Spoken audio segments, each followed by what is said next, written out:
So where this conversation originated from was there was a Sweetie made was in an interview and she was talking about how women rap has become more popular because male rap for men has become more violent, and not everybody wants to hear that. She's speaking for her generation, of course, and it's not fun. It ends up being more violent than anything else. And then J. Breezy tweeted, he said, or he responded to her, he said, okay, we rap about violence, but y'all music basically encourages women to only date men for money and put a price tags on y'all cat. So we all fucked up, to be honest. Y'all ain't making it no better than the males.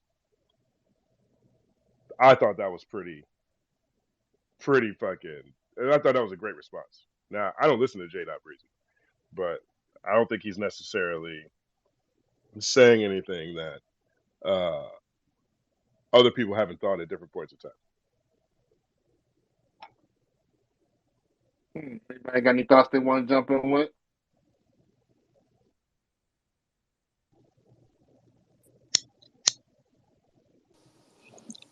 First, I just want to say, quick disclaimer: because of Trina's first verse that she dropped on Nan Nigga, she is not THOT Rap because she didn't mention not $1 in that verse, and she said she will perform all types of acts.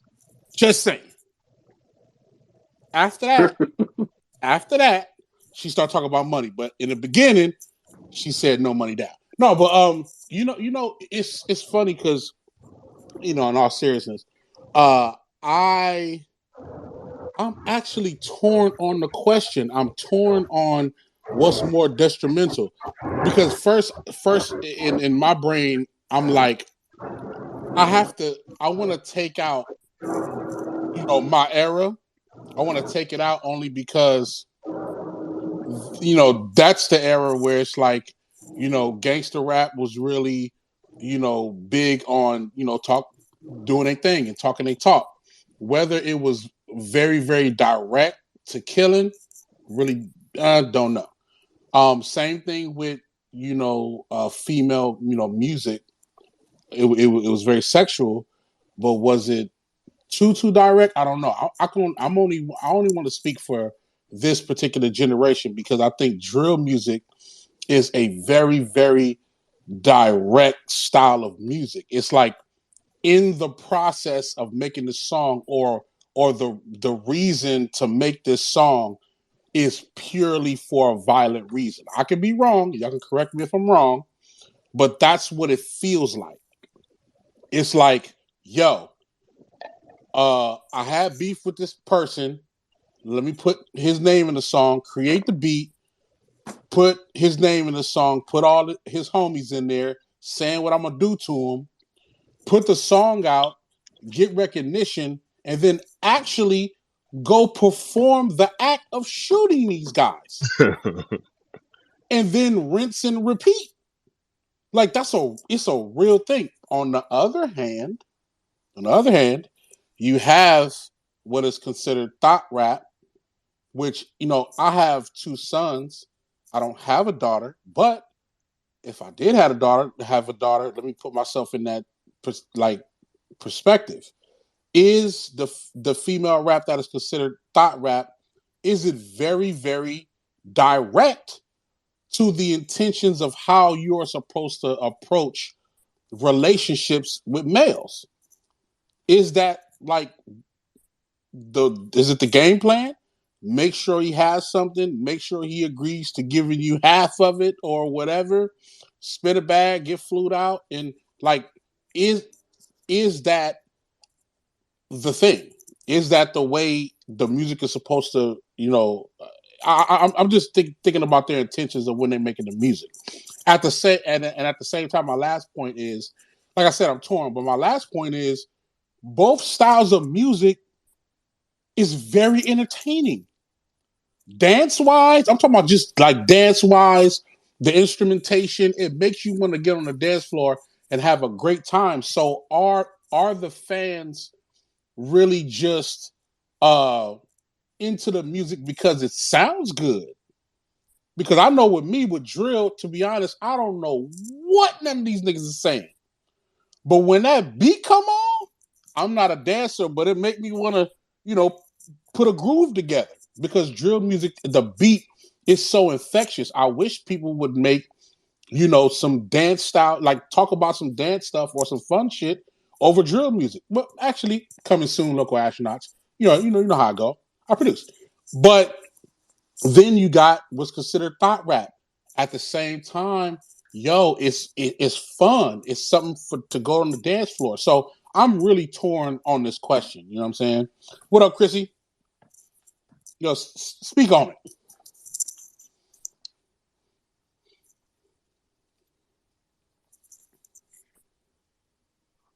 Well, for example, while we're bringing Christy up, for example, Megan Thee Stallion versus Kim. Would Megan be considered thought rap, and would Little Kim be considered thought rap?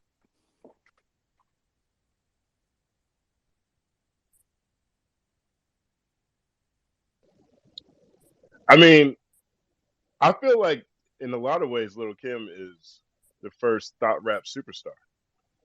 I'm gonna throw shade if I can't get paid. You know what I mean? Like, so I would consider her thought rap.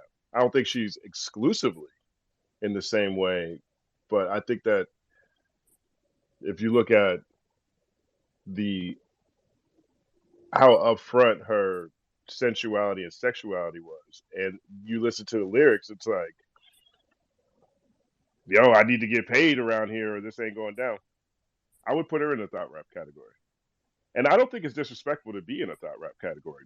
Also, just to make that clear, you know what I mean? Like, I don't think thought rap is necessarily disrespectful, but I think that if we're looking at the combination between the two, I hear about drill rap all the time. I don't necessarily hear about the downside of thought rap, but I would put both of them in thought rap. I think they both could be motivational, but we know it's being sold. Lil Kim also had verses like her verse in Get Money with Biggie, where all the material shit didn't mean anything to her. So I would say she would vacillate between both. Facts. Yeah, like thought rap, and then at the same time being like, I don't need your money, I got my own money. And I think rap in the 90s was more like that, where it was like, I got my own money, I don't need a dude to take care of me. And it was like this women empowerment type of movement. But it's more so like they didn't do a whole career off of thought rap. It was more so like a verse here and there that was slated toward thought rap. But ultimately, Kim used to switch back and forth. So I don't know that I would agree that Kim would be a thought rapper. How do we? What's good? Peace to the space. What's cracking, everybody? Thank you for giving me a mic. What up, Arthur? What up, No, Arthur? What's good, Jay? So I'm curious, how do we? So when did we decide that thought rap as like a category comes into existence in hip hop? Like, where does it start? I'm curious because Lil Kim, to retroactively call her something like thought rap when she had a subgenre, she had a lane. Like Lil Kim was a hardcore mafioso rapper. Like, yes, she was sex rap also, and she embraced her sexuality and she would rap about, whatever she wanted to rap about. But as far as a lane and a style, she was quote unquote the female Biggie. She was hardcore mafioso gangster. You know what I'm saying? She was all that. So like, I don't see the need to retroactively put her in a category based on what her like children and grandchildren are doing. Yeah, she could be the grandmother of thought rap. That's a good point. I think But the baseline is what we were trying to get with that example is basically is get the baseline of, so what is it? So if we go all the way back to a Little Kim and we keep it relevant or keep it current with Megan, what would be considered that to kind of get like a baseline. But sex rap has always been a thing though, even before Lil Kim. Sex rap is just sex rap done by girls instead of Uncle Luke. Like it's the same thing. And would Uncle Luke be considered thought rap though? Hey, well, Two Live Yeah, Crew would that be considered I thought thought rap? we already had a name for that. It's just like sex rap. Like Cool Keith was that too. Well, Are we just I kind of would say renaming? this. Are we just kind of renaming stuff we already had? Well, I would say this. We're this conversation or what we're talking about.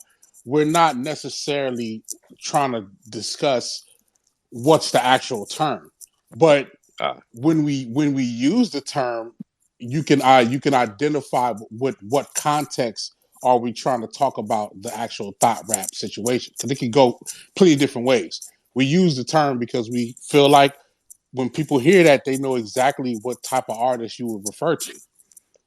No, I understand that I understand the inclination to want to do that. I tend to push back in it, not to be like a contrarian or anything, but I tend to push back against like stuff like that. Well, fair. It's like right.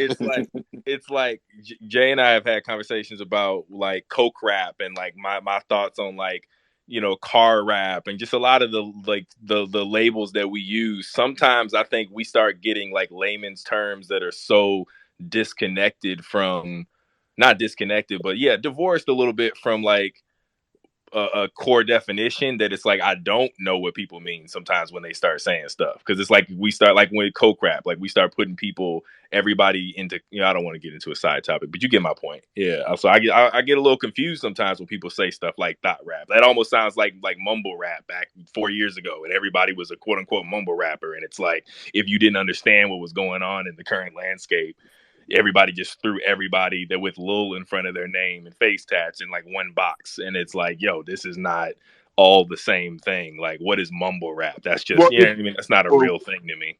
Well, either way, like with mumble rap, right? For example, Bone Thugs and Harmony is a mumble rapper. They're mumble rappers to me. Now, I don't take that as disrespecting Bone Thugs and Harmony and everything they innovated on.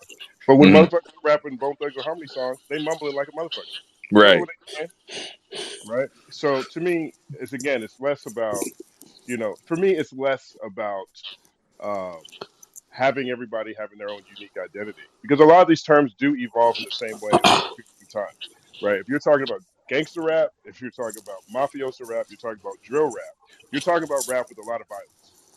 Now, whether or not you like it when they wear a suit, or you like it when they're wearing khakis and chucks, or you like it when they topless with locks, you understand what's happening, right? And so, but away from that, I'll ask you though, Arturo, how would you describe thought rap, or do you think that's a thing at all? Like, so if you're talking about like, say, give me some names. I'm no longer talking. I'm asking you. Okay, like thought rap, what would you define that as? I wouldn't. So like if you gave me some examples about rappers, like say like Glorilla or Megan Thee Stallion, or someone that's rapping about like, sexual promiscuity or whatever it might be, like I'm just gonna call that sex rap. That's what I call that. But that's also just like one element of like what certain rappers employ in their style. So like they might not be that in totality. They might just go in that direction sometimes. Just like a mafioso rapper in the 90s could rap about their body and getting laid or whatever, but then switch over to gun bars and switch over to street shit. You know what I mean? I agree. So that's my take on that. I would. I think it's also a sign of the times. Yeah, go ahead, Parker. In what way? I think it's also a sign of the times. Like what I can say, if we go back to Lil Kim, she was innovative. So nobody was doing it at the time. And it didn't need to be classified as anything but rap. Now rappers are getting their topics based on what is popular in that generational society. So will we be calling Future like fuckboy rap? Again, that's a pretty funny title. Jesus Christ! Fuckboy rap. Talk your shit, Parker. I feel like based on what's going on in this day and age, and everybody talking about cheating and side chicks and even on the female side, you know, getting a bag and all that stuff, it's a certain behavior that's pushing and driving the force of rap. It's not reality. It's the reality that people are creating based on what they think people want to listen to, like what people are doing. Are we sure that's a generational thing though? Because I still would I would suggest that that's always been around.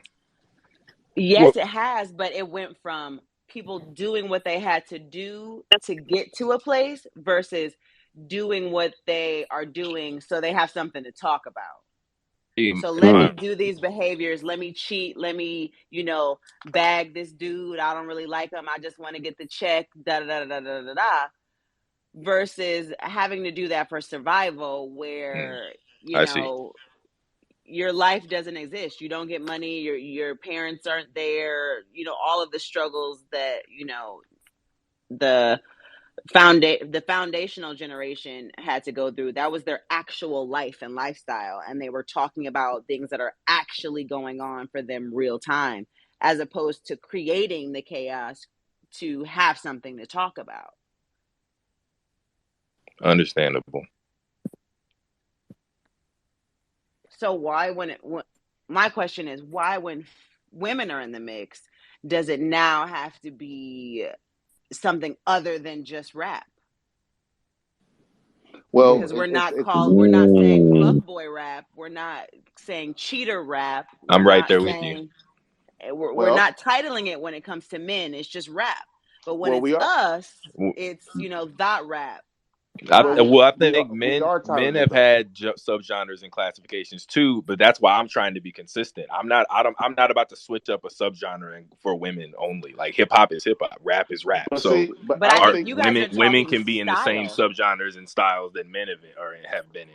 Yo, yeah, THOT Rap is not a style of rap. That's a Too Short can be topic. considered a THOT rap, or Too Short But can be considered we already a THOT had rap a because name he for was that. encouraging women to get money in their flow in this rap. Yo. Mic check. Go ahead, Luck. All right. Too Short pioneer pimp rap though. We already had a name for that. That's kind of my point. Here's the thing though. Here's the thing for women, it's not different. Like I don't even know why we're having this conversation, but I respect it, and I do love to be a part of music conversations. But it's not different. So whatever they call it, they're going to call a group of people something. It's happened all throughout history, and it happened for men way more than women because there's way more men who rap, right?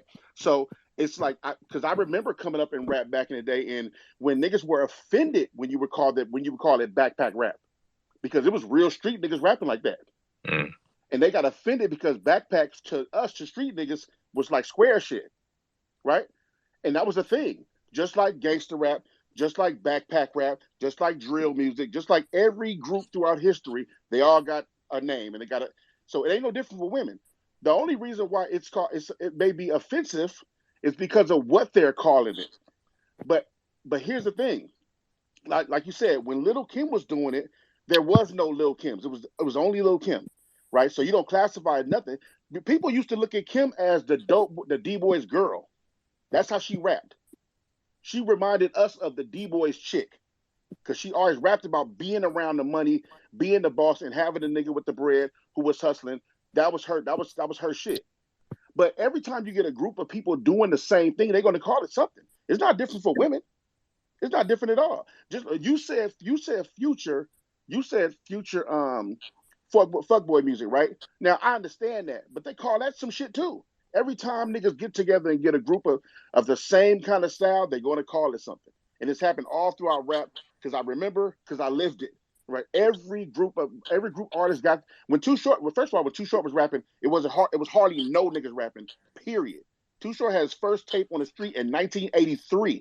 Rapper's Delight hit the radio in 1979. There was hardly no niggas rapping. Period. So of course you didn't call that anything. They didn't know. They didn't even know what to call it. It was still new to everybody, right? But let a gang of Too Shorts come up, and then you start getting Dope Boy raps. That's the name. That's the name I heard in the 80s when I was young. The Dope Boy niggas coming out of Oakland, right? Same shit happened when NWA Ice-T and NWA broke out. Gangster rap. Same shit that in the media named it, and they took it. Yeah, right? I don't know if anyone's arguing that we shouldn't have names or labels for large groups of people doing similar things. My only point was that I don't need to switch it up because girls are doing it, like, or unless someone's pioneering something new, like when certain women have in the past. No, I don't know. I'm not arguing the fact that it hasn't been going on. I'm saying, so maybe I jumped in the conversation too late too. I'm thinking that we're saying that like the women have been done differently, and they haven't. Everybody got the same treatment, even the women. If look, if we get a gang of chicks rapping like Rhapsody, they don't call that shit. All they call is dope music, or if you have to tie it to something in the '90s, that would be called backpack rap. If it was a gang of Right. Rhapsodies out here, I Is Shit, that agree. But She's shut up then the quirky rap. is that the because is she's part? that then part quirky. of the problem? you So said what? I agree with calling her a rapper because she's quirky.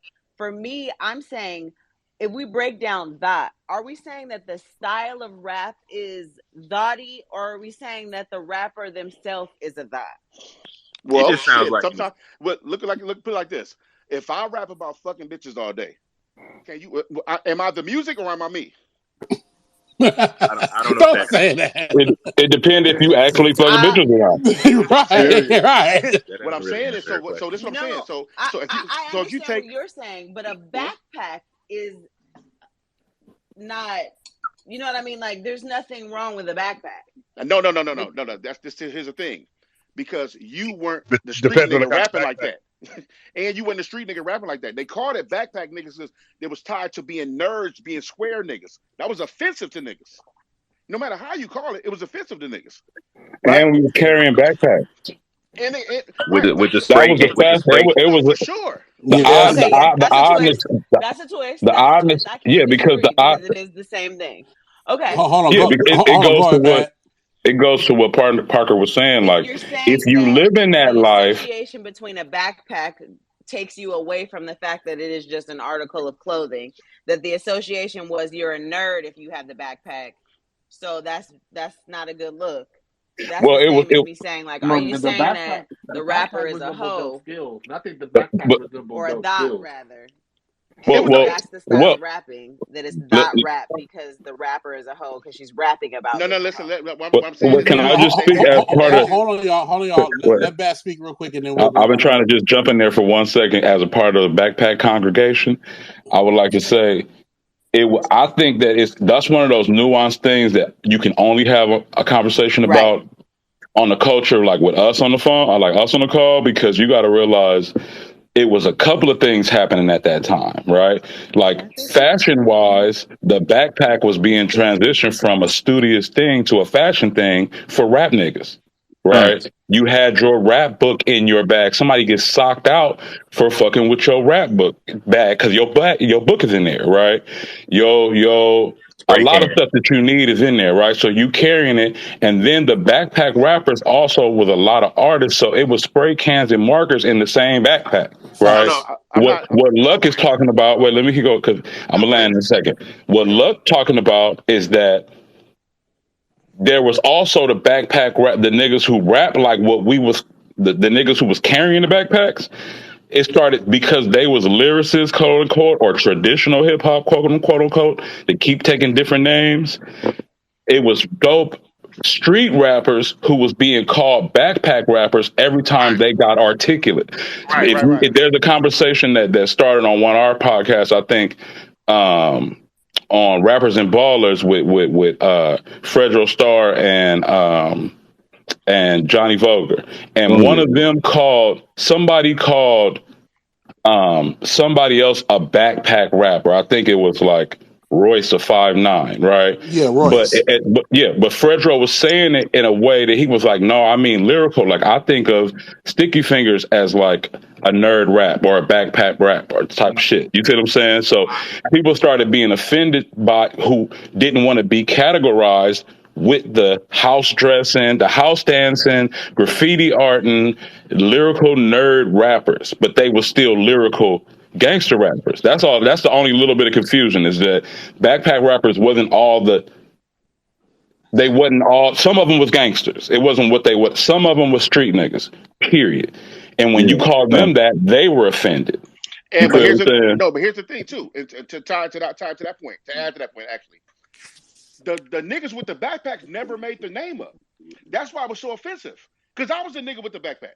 But nobody. Facts. Me too. But here's the thing. What I'm But saying, can we say? real quick. Uh-huh. What I'm saying is this: is that the reason why niggas got offensive because they start calling niggas that. It But when the does nigga with a anybody backpack ever said, make their own nickname? Like, do we ever name ourselves really? Like, We never named Good our we point. always categorized by Good others. point. So I've that's my never, original I've point. never called it backpack rap. Dude, I've been I called would part of call that. I never called it that either. I would call rap conscious I rap. think Project Blowed is the backpack rapper fucking flag Definitely call it. You company. know why I call it? But I call it that because I talk to people at their level of understanding. So if I'm talking to a group of people, I don't want to explain. I got a fast way to explain it. If I say backpack rap, we're universally known what type of rap I'm talking about. No matter if you agree with it or not, we universally know that I'm talking about this type of rap. Now, if I said now here's to the point. If I said thought rap, which I don't call it that either, but I mean I'm just hearing that. If I call it thought rap, I bet they know who the fuck I'm talking about. Right. Right? Because Here's one little bar on the backpack rapper. We also got to remember, because I remember as the part of the backpack rap community, that it was actually the upgraded name. Let's keep a bar right there. The first name was Bumperheads. oh yeah, I don't know They nothing was about that. calling them rappers Classic. Bumperheads. Mhm. Because of the flat. JR, you got the hairstyle right now. You already know what's up. They was calling them bumperheads because of the hairstyles, the spinning, the breakdancing, the everything that they categorize it. Niggas was like, I don't want to be called bumperheads. And then backpack rappers came, and it got less pushback. Well, because here's I the thing. wanna. I've never heard that term. I'm not saying it's a real thing. I know it's a real thing because you said it. I just know coming from the street niggas and niggas outside of backpack niggas, outside of them, they always looked at backpack niggas. That's how we describe them. There's a common thing around these niggas always got the backpacks with the books in it with spray cans in it. I And heard that all my life. and they Now, always say lyrical miracle. Remember they called him lyrical miracle? Li- the lyrical Lyrical miracles. That's when everything miracle. was about your MC test. You got to remember, I'm probably like 6 years on you. I got I'm 6 years on you, look. So For it's like, I'm a proud spokesman of backpack rap all all right, the let's way. go, let's go, And JR. this is Hey, what I me want to too. say Me though. too. This is what I want to say. Backpack rap. We definitely didn't name ourselves right. at all.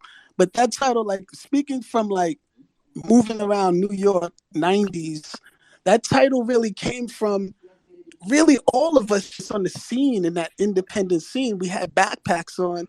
The tree was in there to hide it from the cops, tucked in some shit when you're on the train. You're moving on the train, right? You might have a gun in there. You might have, Facts. like you said, books. There's definitely books in there, but it ain't Yep. just no bullshit books. It's books that was talking about shit that's happening now, 30 years ago. You know what I'm saying? So it was Thesaurus like, too. so we just moving around like that, but it was cipher shit too. You got all your shit in there. You're moving around, and we all linked up. Washington Square Park, New Eurekan Poets. It was the same shit happening like Project Blowed on the other coast. You know what I'm saying? That same Right. energy, that same exchange. So it wasn't negative. I do feel you. There were hood cats who kind of were morphed in it just because of the fashion style, and they kind of hated the backpack rap because that shit kind of meant you were smart. It was like, fuck that. I was one of the cats who The skills, I the backpack repped with that being skills. cool and intelligent. The intelligent, fashionable nigga who got the girls, was in the spots, but knew shit, knew who, just knew where we wanted to go and was thinking about shit that the average nigga wasn't really thinking about. And was So proud of that shit, rocking a fucking backpack. And I gotta say this, salute to Grand Pooba, who blew the backpack through the window, especially on the East Coast, just on a fashion level. We saw him rocking that shit. Everyone had a backpack, but it wasn't just any old backpack. It had to be some fly shit. Jazz And that so sport. It had there's to was be the Jansport joint. Yeah, you know what I'm saying? It had to be at regional least a I jargon. jazz still got sport. I and still got one three more jazz thing. Let me sports. say one more thing too, because uh Parker, I hear what you're saying, and you know what? I agree with you because in a lot of ways we got to look at it like this: men could say the wildest shit in the world on a record, and it just be rap. Women say whatever they want, or kind of an inkling of what a man would say is thought rap. It's the worst shit in the world, and we got to stop boxing it like that and realize the only reason men or women are saying this shit is because the industry won't really pay you unless you do. That's just a part of that shit. If they could do anything they want, most of the people saying that bullshit would not be saying that.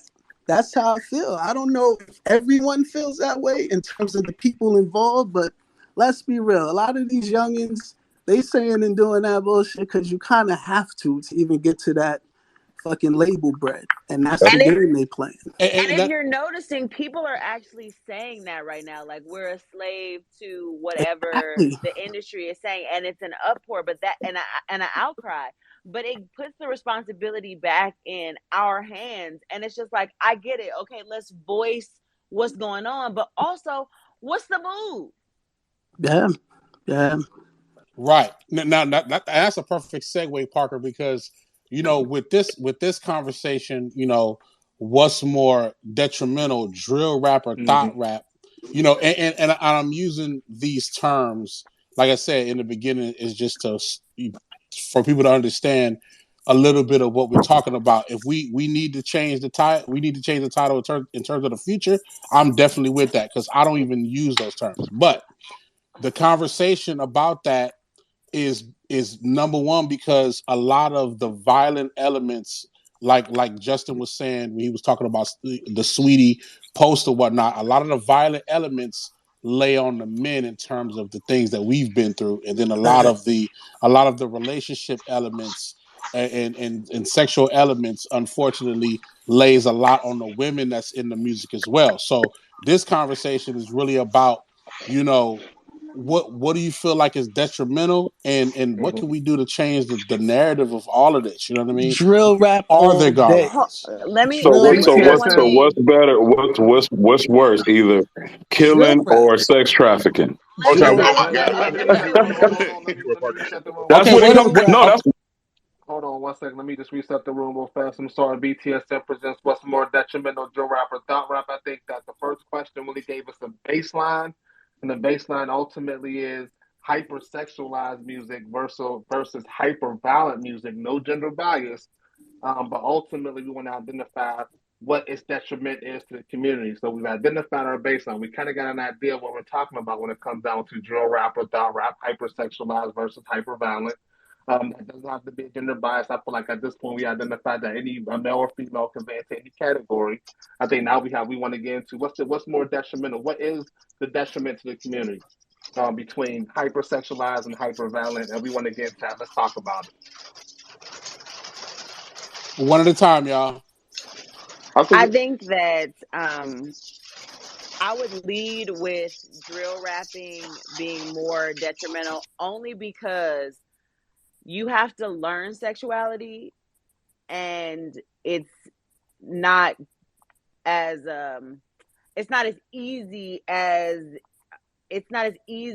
to have sex as it is to come in contact with a firearm.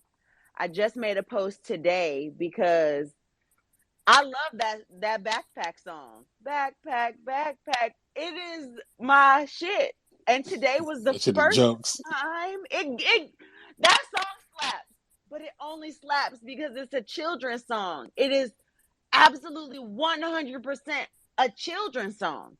And the lyrics to the song aren't about anything but murder. I keep my Glock on me. Oh, sorry. It is not about anything but complete and utter demise of not little white kids, of black kids. It is us, 100%. And there's no funding set up for mothers who lose their children. Like, there's no pay leave.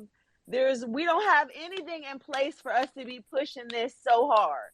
And we push these guns to the highest level, which is the kids. These kids are running around shooting their little fingers at guns and diapers. Little babies in diapers ain't fucking. They are repeating what their parents are doing. But these little babies are shooting each other. Hold on real quick, Bad. Arturo had his hand up.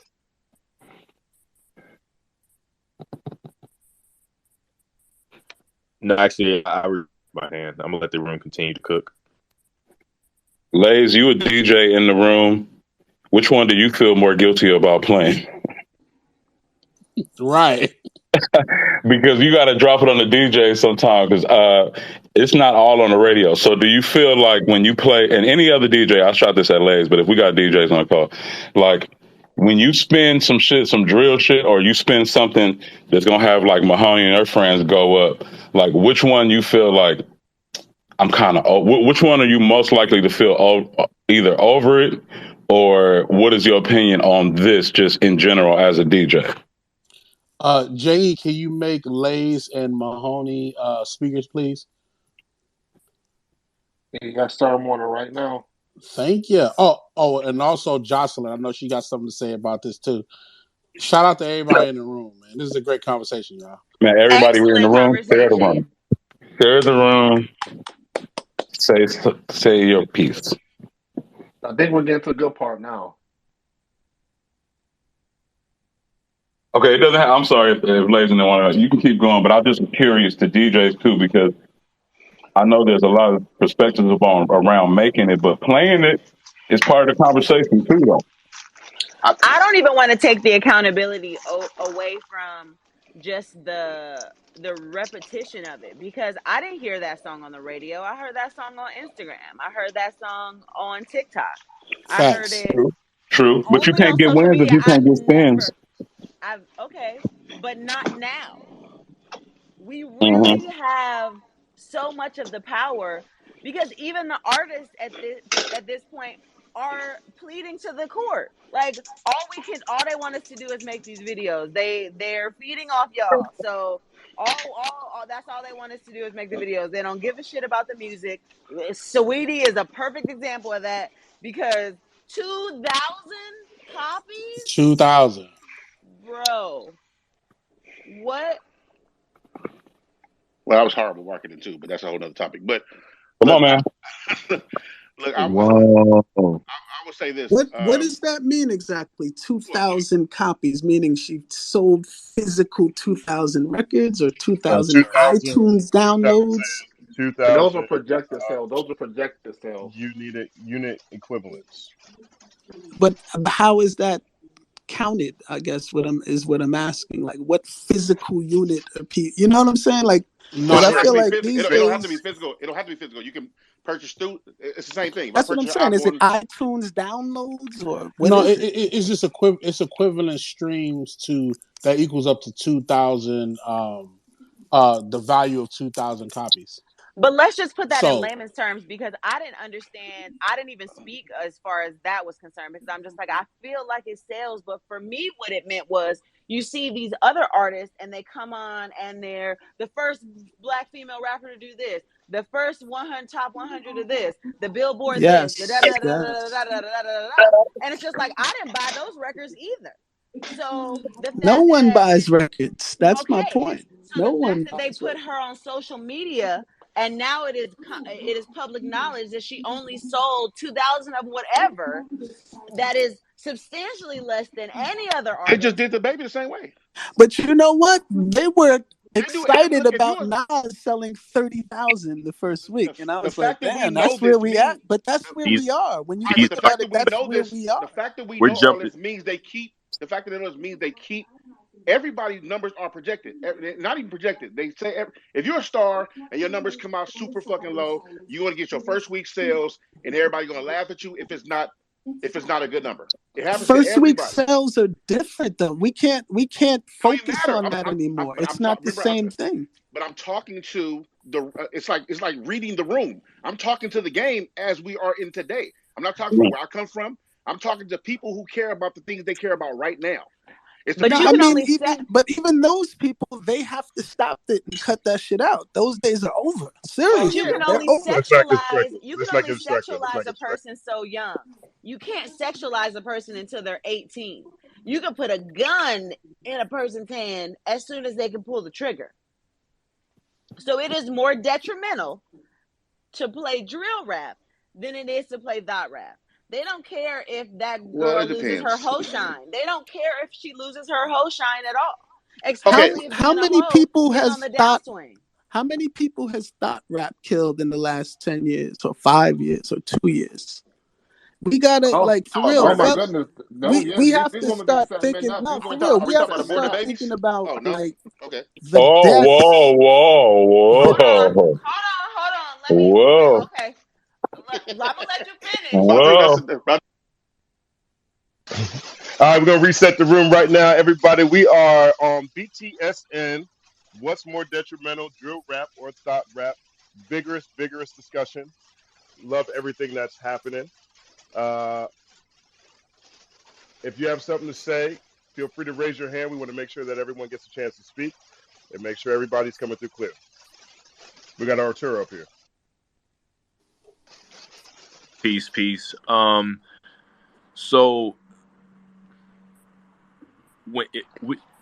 when we're talking about what's more detrimental, we have to ask the question: what is the direct link between? Is there a direct link between a subgenre of music and pervasive act, like a trends of like imitation or actions that come from that music? Like, if that makes any sense, like, is quote unquote thought rap or drill rap causing people to do things that they talk about in the music in real life?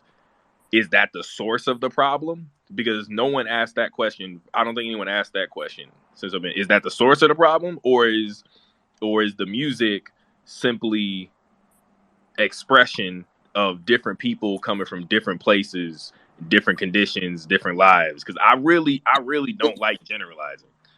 Because some girls could be making rap music that embraces their sexuality for the fun of it, because that's just what they're into and that's how they want to express themselves. And there's a whole lot to be said about women's empowerment and owning your sexuality and not being like shy or insecure about your body or whatever you want to say. Like, people can have so many different reasons for doing things. So I don't know about one being more detrimental to what we're talking about, the black community or the hip hop community or what have you.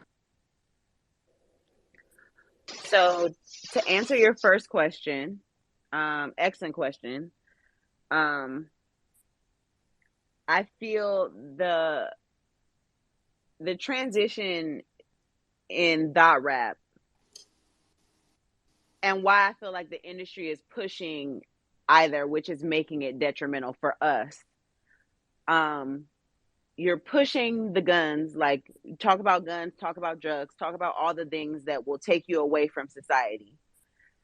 And then you're on the women, you're pushing just the sexualization of everything. So the transition in the new sexualization is violence. We are having sexualized women fighting to the death. And it is just now become news with this woman getting murdered in Mexico over fighting for nothing. Like, it was a fight about nothing. What What we're fight watching is connected to rap? Yes, but not necessarily for women. So now they're I, slowly that pushing was this the question trend. I was trying to understand. You said something about someone being killed in Mexico. What's that? What was? I'm not familiar with that situation. Can you explain? Like, what's that got to do with the hip hop conversation? Who was killed in Mexico? So a woman was killed in Mexico traveling with her friends to a popular place that is also being, pushed heavily right now. Everybody's going to Tulum. We're, going up. She traveled out of the country with a group of women Yeah, with our and homegirls. some men with her homegirls. And she got beat up and basically left for dead. I'm saying that this is now a popular trend amongst what I will call the THOT Rap genre, in which they're slowly pushing women that are of a sexualized nature to fight. Who's judging these competitions or putting girls on Bad Girls Club and Baddie South, and who are the judges? Who are the people looking up to? The rappers. Rappers are coming to the casting calls now. Female rappers are who are putting these women on the show. Facts. Yeah, so there's this one thing I saw recently where it was like all the female rappers have to pick sides, like between Nicki Minaj and Cardi, and like I thought it was a joke at first, but they were like really picking sides. Was that on social media that you saw? Yeah. Yeah, I don't know. I try not to make to draw sociological conclusions from Twitter stan wars though. So because people in their fan bases argue Well, about well, it. not the fans, like actual like female rappers. But do female rappers actually are all the female rappers in the industry actually picking sides, or is that just their No, people? not all. There's a handful. I'm just saying that there's like some evidence of what she's saying of like the industry like positioning See, women against themselves because there's okay. like Well, here's my yeah last takeaway. Here's my last takeaway. Everything that I'm hearing, I don't want to come off disrespectful or anything, but everything I'm hearing sounds like symptoms, not the cause. They all sound like symptoms of a more central, larger issue, and not the cause. I don't see a pipeline from lots of women in rap or men rapping about violence or sex to that's what's causing an Yeah. uptick in violence and So, sex so in society. Let Hold on. me say this really quick. Wait. Let, Let me finish. Let me land. Because since hip hop has started, violence in the United States of America has a complete incline in correlation with the increase in popularity of hip hop. If violence in America has been, even though we still live in very dangerous times and it's still a lot of violence, relative to how it used to be in the United States in the 80s and the 90s and the earlier 2000s, murder, death by gun, murder, those things have actually gone down in the last 35 years in terms of rate. So Right. when people say anytime I hear hip hop is causing this, I'm just I need a lot more data than just these anecdotal isolated Well, incidents. here's one where go ahead. I think sometimes it's about trends, right? And knowing that hip hop is influential, at least in the space of trends, right? So when you try to connect rapping about guns, just like we were kids before rap was even a part of it. If you weren't really into music, you probably were in the. Can somebody mute that washing dishes or whatever is going on? But just like we're playing cowboys and Indians, cops and robbers, mimicking whatever, we have a tendency to do that. And I'm gonna get through this quick, but so I'm just saying, is there a coincidence in the trend of, say, for example, female sex trafficking, right? Which is a big topic right now, right? That's basically women being shipped from one place to another for sexual things in exchange for currency. These are And then the increase of women rapping about being flown out and to fuck for money, that, the coolness of it. You know what I mean? So not saying that one directly influences what's going on, say in China or something, right?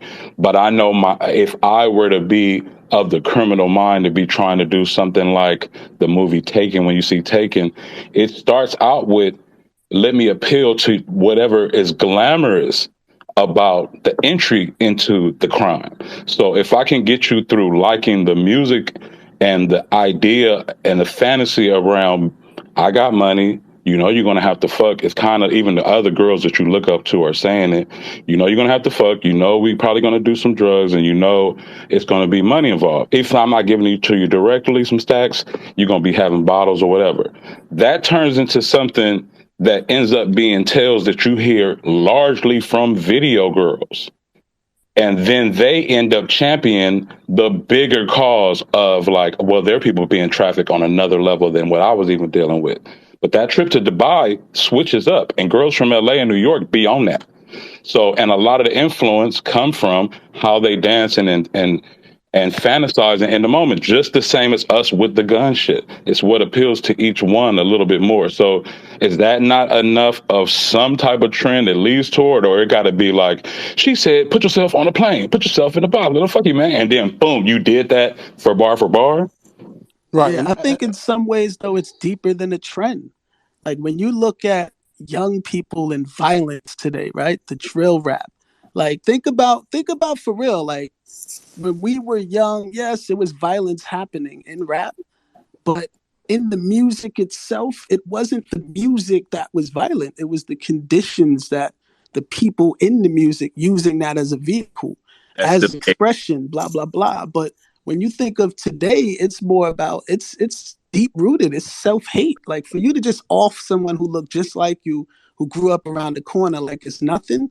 Like, and you know, it's attached to the music now because that's what makes money, right? It's a part of this system. We all know what the deal is with that part of it, but the reality is of in you know, in a lot of ways we got to look at both sides of the spectrum, but I think we can't be so narrow-minded about the sexual part of it, right? It's like, let's be real, man. A man will fuck 100 women and get high fives in the room. A woman fuck 10 men, and you're looking at her like, I don't know if I would wife her no more. You know what I'm saying? That's silly to me. We got to look at the reality and say, yo, if people are dying, that's kind of more detrimental. If young people are murdering each other like it's nothing, I mean, that's what I was being facetious when I said how many people have thought rap really killed in the I want last couple years. And you could get down and dirty and dig and find it, just like this Shanquilla Robinson case that Parker mentioned. But when you're thinking about drill rap, you don't got to reach too far to think about how many people are dying. And the thing is, we only hear about the ones that actually made a certain level of notoriety. There's thousands of kids dying in this shit, Right, like right. for real. Parker You And, has. know, and just to get this out really quick, just really quick, um, you know, the beauty of this conversation is the fact that we don't have all the stats. Everybody's in different parts of the world, or I would assume is just in different areas and different parts. So even if you don't have all the stats to give a definite answer, like this is not a test, but I do want to hear from everybody your opinion about it, because maybe in your conversation there's a little bit of information that we all don't know. Like I listen to drill, but I definitely listen to drill from a very couple of records a week type of thing. So somebody who listens to drill a lot more than me can probably point out some of that information that I probably don't even know. And then also just by being in a different area, Hero, you might be, on a part of town where the sexual antics of people listening to thought rap is a little bit more than a drill element. And then John or Jocelyn might be in a part of the area where drill rap is going crazy with the kids. So I just want everybody to understand, like, even your input is still a good thing, even if you don't have all the stats, because it might just give us a little bit more information to get into a particular standpoint. Just want to throw Parker. that in there. I'm trying to get Yo, some people in. I got a couple people who's requesting to come up. Probably Rob, if you can maybe get them to satisfy the request, that would be good. I've been trying to get. I think that's Mahonis.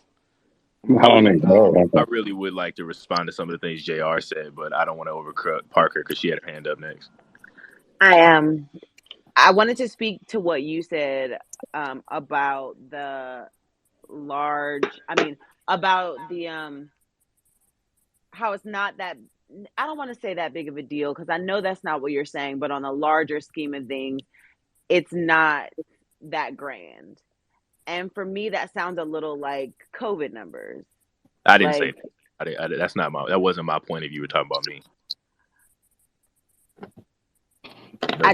maybe I didn't understand what you were saying about it not being that much death. So here's what currently. Yeah, you made the point. I think this is something maybe you can clarify, because I definitely heard you make the point that crime rate has dropped since hip hop has come out. So to me, that sounded like you're making a correlation to. Okay. Oh yeah, well, I would love crime to. rate Yes. has, Okay. Because Yeah, I can expand on that. So that was my.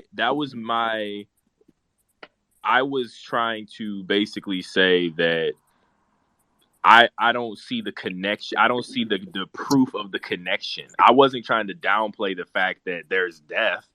Like I'm not really speaking on the thought rap part. I'm okay. really only want to speak on the drill connection, because I know more about that conversation. Okay. The in terms of death, like, yes, we know tragically people are getting killed in there's street violence and gang violence, and there's murder, like gun violence in the United States. I can only speak about the US in general, that are record high. I was simply saying that in order to conclude that these things are a result or directly perpetuated by hip hop or a specific subgenre of hip hop, the stats should bear out that the increase of a genre's popularity or mass spread, what have you, you would see an increase with the things that you're saying that genre subject matter causes. And hip Right. hop violence in general of all kinds has actually gone down in correlation in respect to the popularity increase of hip hop. And that's talking over a 40-year trend. I'm not talking in the last few years. I'm talking about overall the last 4 decades. Ever since hip hop started, hip hop industry started, it's been getting more popular, and violence has been going down. It's still a really bad problem. That's not me downplaying the problem of gun violence or gang violence or sexual violence. I'm simply saying that I don't see the proof that these things come from hip hop or hip hop music. I've never seen it. And I've had these conversations myself. I feel like we all probably have. I've never heard the proof. And you know what? That may be you speaking to just your gaze, because I want to say the gaze, in my opinion, of the masses is us watching each other kill each other and, leave each other in terrible situations, whether it be just your life in general not progressing and you just not being anything in life, or you actually getting murdered. So no, I don't think the situation is as deadly as cancer, but I think it's unnecessary and embarrassing as a culture. Like, that's not really. Well, you know what? Honestly, I think, and I hate to say this because I'm a hip hop dude, but I think hip hop, we got a little bit of an accountability issue as just a genre and a culture together, because I can't even imagine. And if you can, you can. I managed an artist at one time that really was in his feelings. I won't say his name, but he really was in his feelings about a story in Australia where a lady literally listened to his song, put the headphones down on the table, walked in the next room, and stabbed her husband like 70 times. And not saying that because the Damn. song in particular was so abstract and not about anything violent. It's not the fact of what it is that's not the point I'm making. I'm making a point that it would be hard for me to imagine many violent crimes from our community where a young person is involved and they did it with all silent, no music. Did it? What was that last line? They did it all silent, no music. I can't even barely imagine that. I can't imagine driving to and have been in them type of cars. I can't even imagine driving without playing "I'll Whoop Your Head, Boy" or some crazy shit. Like, we because know what's up with that. maybe it's because I don't have the personal experience of doing things because I listened to it in a rap lyric or saw it in any form of entertainment, or nor was I around people that have those type of actions. But did you play sport? But if you played sports or did anything of focus, you might have had a song where you like, oh yeah, LeBron got them headphones in, and when he hit the court every time for inspiration and motivation of that energy, that go good and bad. and culturally, people don't have those things. They don't have someone that is putting their gaze at something else, or having them listen to something else, or read a book, or anything productive. That don't sound So like the a rap masses. problem though. That's my whole. Right. None of this. And it's not 100% a rap thing. I wanted to just say that like it plays a role. These are all, but where's the proof? Well, I want to say this. To my man's point, though. Hold on, real quick. He's mentioning proof real fast because I was very curious. Let me speak after all this. Oh yeah. Yeah. What was Luck about to say? No. I'm speaking right now. I think Arturo, Hop Heroes, made a good point, right? Like overall crime rates nationally have gone down since hip hop has come out. But if you look at localized communities, that's not necessarily the case. I'm looking at Chicago right now from 2016, and it's up 30% since 2012, which is basically the beginning of drill rap. I'll drop it in the chat for everybody to see. But carry on. Yes. Yeah, That my is bad. And that's a with good. that evidence, no. No, so all right. So radio. So No, y'all probably so been in jail, so y'all wouldn't the know. But socio-political conditions of the city don't have anything to do with it. Niggas just Every, listen of to course TP it does. because of that. It's a little bit of both. Like we know that the root cause is systemic racism, systemic oppression. Like if you look at Chicago, it was literally engineered to segregate and keep opportunities away from like black people, from like People, redlining and people the born into phrase segregation. like the other side of the tracks. But we also do know that like listening to drill rap is not like beneficial. Like it's exacerbating the problem. Like the crime rates might be down in the country, but crime rates are up in hip hop though. I mean, we can't argue Is that. the Like subject matter is violence the only subject matter that's gonna have our attention? Is sex the No, only subject matter that is gonna have our attention? no, and you sounding like a lot of respectability politics right now because that's a big generalization. Those things don't have black culture or the black demographics attention. Like in terms of totality, like that's a big generalization. That's not the only thing people listen to. And again, if you're born into an area, into conditions where that's all you see and that's all you have to deal with, then the art that you might relate more to something that describes your conditions, but that doesn't mean that that's the cause of your actions. If it's a we're talking about destructive actions. Do It's you it's relate it's to the it, lack or of do it's you it's aspire to be it though? Because it yeah, doesn't niggas matter just if you relate to it, but if you aspire to be it, which is how we get an action, which is murder, right. And the or cause and what inspires people, what when you reduce people's resources and their ability to navigate life and their people's education and their finance and every other systemic issue we can go down the list on. Those are the causes of these things. When you change the conditions, it doesn't matter what people's headphones have playing. When you change the conditions that they're living in. So because we know that, if we know that, then why are we wasting our time blaming hip hop? That's my question. I Well, mean, I'm If not we sure. it I'm not. plays a I'm not role. sure. I'm not sure. Mr. Black had his hands on. Mr. Black had his hands Le- on.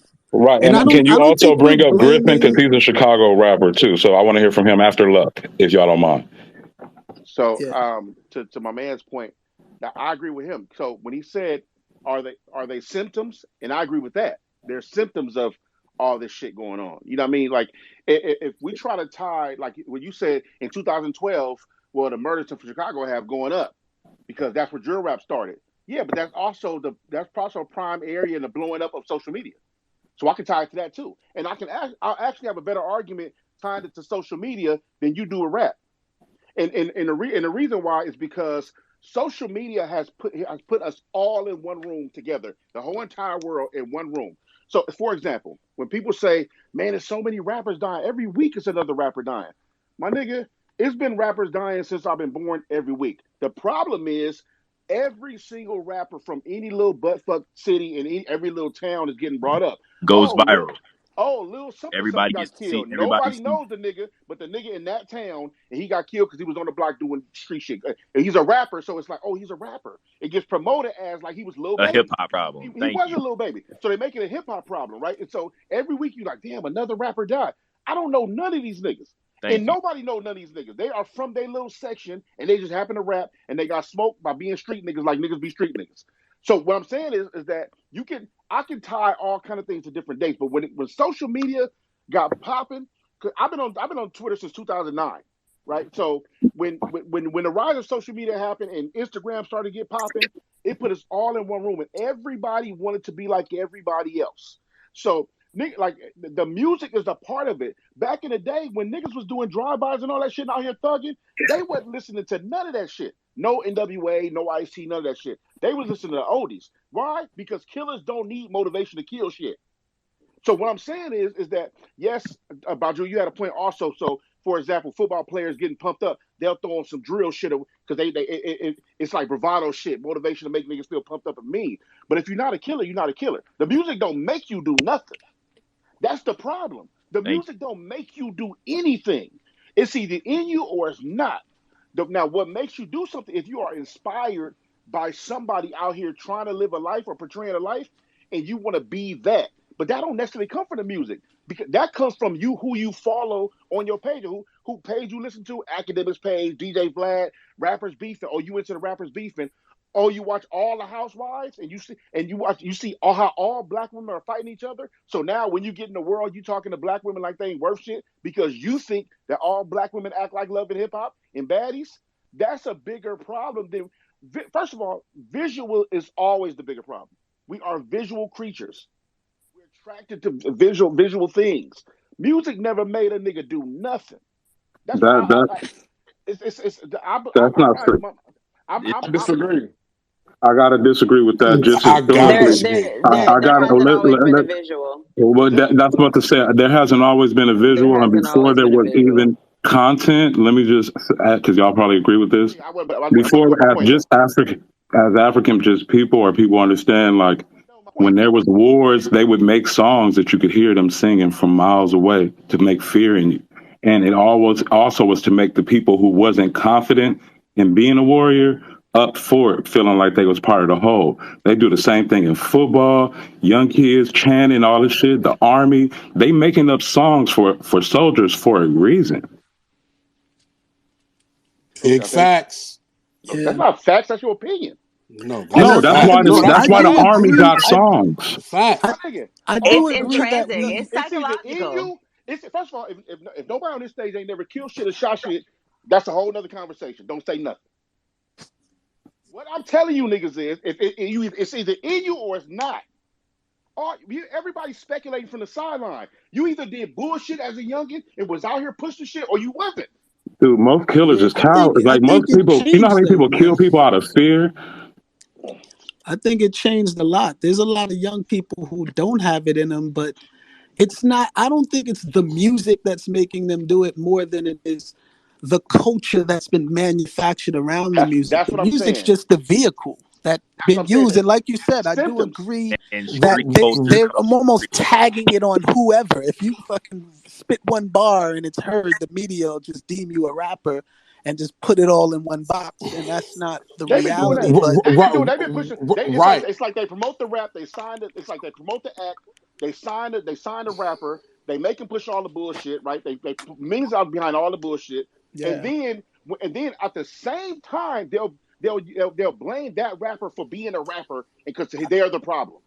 It's like, exactly. man, Yeah. this shit is Well, first of all, we all know how deep rooted this problem is. And my man said it before. Yes, we can get into white supremacy and we can get into all of the threaded deep shit in the fiber of this bullshit ass company, but that's really the reason. And technically, nobody here is wrong.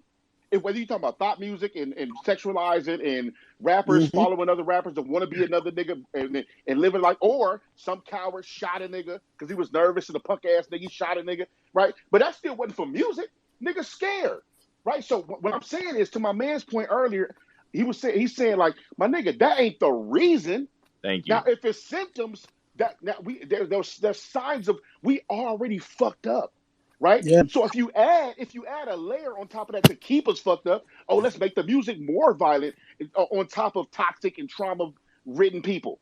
Then Somebody asked yeah, if the drill music. yeah, but hold on. Right. But at the same. But Tupac said, "I'm not a killer, but don't push me." What pushes you is up to the individual, and that could be music. It could be a lot of different things. But again, what pushes you is up to the individual and how they want to be pushed. And some people utilize music to be pushed, amongst other things. But I feel like before we took the break, I was already at the point of saying, like, okay, so there are so many things that add to the detriment of Black people. So what's a higher one that we could conquer? Like, white what's supremacy. the That's the one. The That source is the one. And if y'all don't want to talk about it, that's fine, but that is the one. affects everything else. Right. It's it's literally the very one. vast Which- though. So right. what's But the very action let's. plan? hold Like, on. what's Because the it's first? programming. Because we know for a fact who they're signing and why they promote these rappers. Right? Everybody thinks it's a conspiracy when they talk about what's called Ghazi label. What's the label? Empire. Empire. Everybody thinks it's a fucking conspiracy when you talk about Empire. But really? Is it? Um, Going through the shit No, like it's not. what No. so what I'm saying, look, what I'm saying is that like we can But look they at a do bunch of prefer those type of artists. I no, used to for work. sure. But that's what I'm not saying like they killing niggas. What I'm saying is that if you chase a certain type and you promote this, then what comes after that? Right? Look, man, it's niggas on the internet right now. So if you're from LA, you probably know who I'm talking about. There's a couple of rappers right now that are young street niggas, very, very popular. One from Hoover, another 6'0 nigga, little 6'0 nigga, right? They're very, very popular in LA scene just by like riding to each other hood, gang banging and shit. They rap niggas, right? Like, my nigga, just because they rappers, if they get laid down, you know how they gonna report it? Oh, another rapper got laid down. No, these niggas is gang banging. That's why they getting laid down. They that first. Out here gang street banging. culture existed before hip hop. Street right. Sure. But see, that's a bigger influence. That's a bigger influence than all this shit because the way LA in so many cases influenced the world on some gang banging shit. It's ridiculous. It's ridiculous, and people are still. You got to think about LA gang banging, LA and Chicago gang banging, and crack cocaine, and the breakup and divide of the black family. What are we talking about? We got to the music before we talk about all that. No, but see, No. this is the thing. Hold on. I'm gonna ask you a question. It's a question I have. This is for the room. So, are we saying categorically the music does not play a role at all? We should ignore it and let anybody put out. No. It definitely plays a role. It's not the role though. Because it sounds but no one said that part. It sounds like exactly the room is which is more detrimental between these two styles or two approaches. We understand the history of our people, our culture, right? We've lived it. We don't need a documentary. But the question I'm asking to the room, does the music play a role? Because right now I can't tell. It sounds like y'all are telling me that music does not play a role. I didn't say that. And I think you're more. I think you're actually, Justin. I know you're way more intelligent to know I'm not saying that. I'm asking a question. I'm not accusing. For sure. But I am saying. My bad. So what I'm saying, now posing a question about music, and the conversation has veered so far away from music to the point where we're bringing up statistics to say it's not the music. And I just want to because what happens is if you talk about the detriment of people.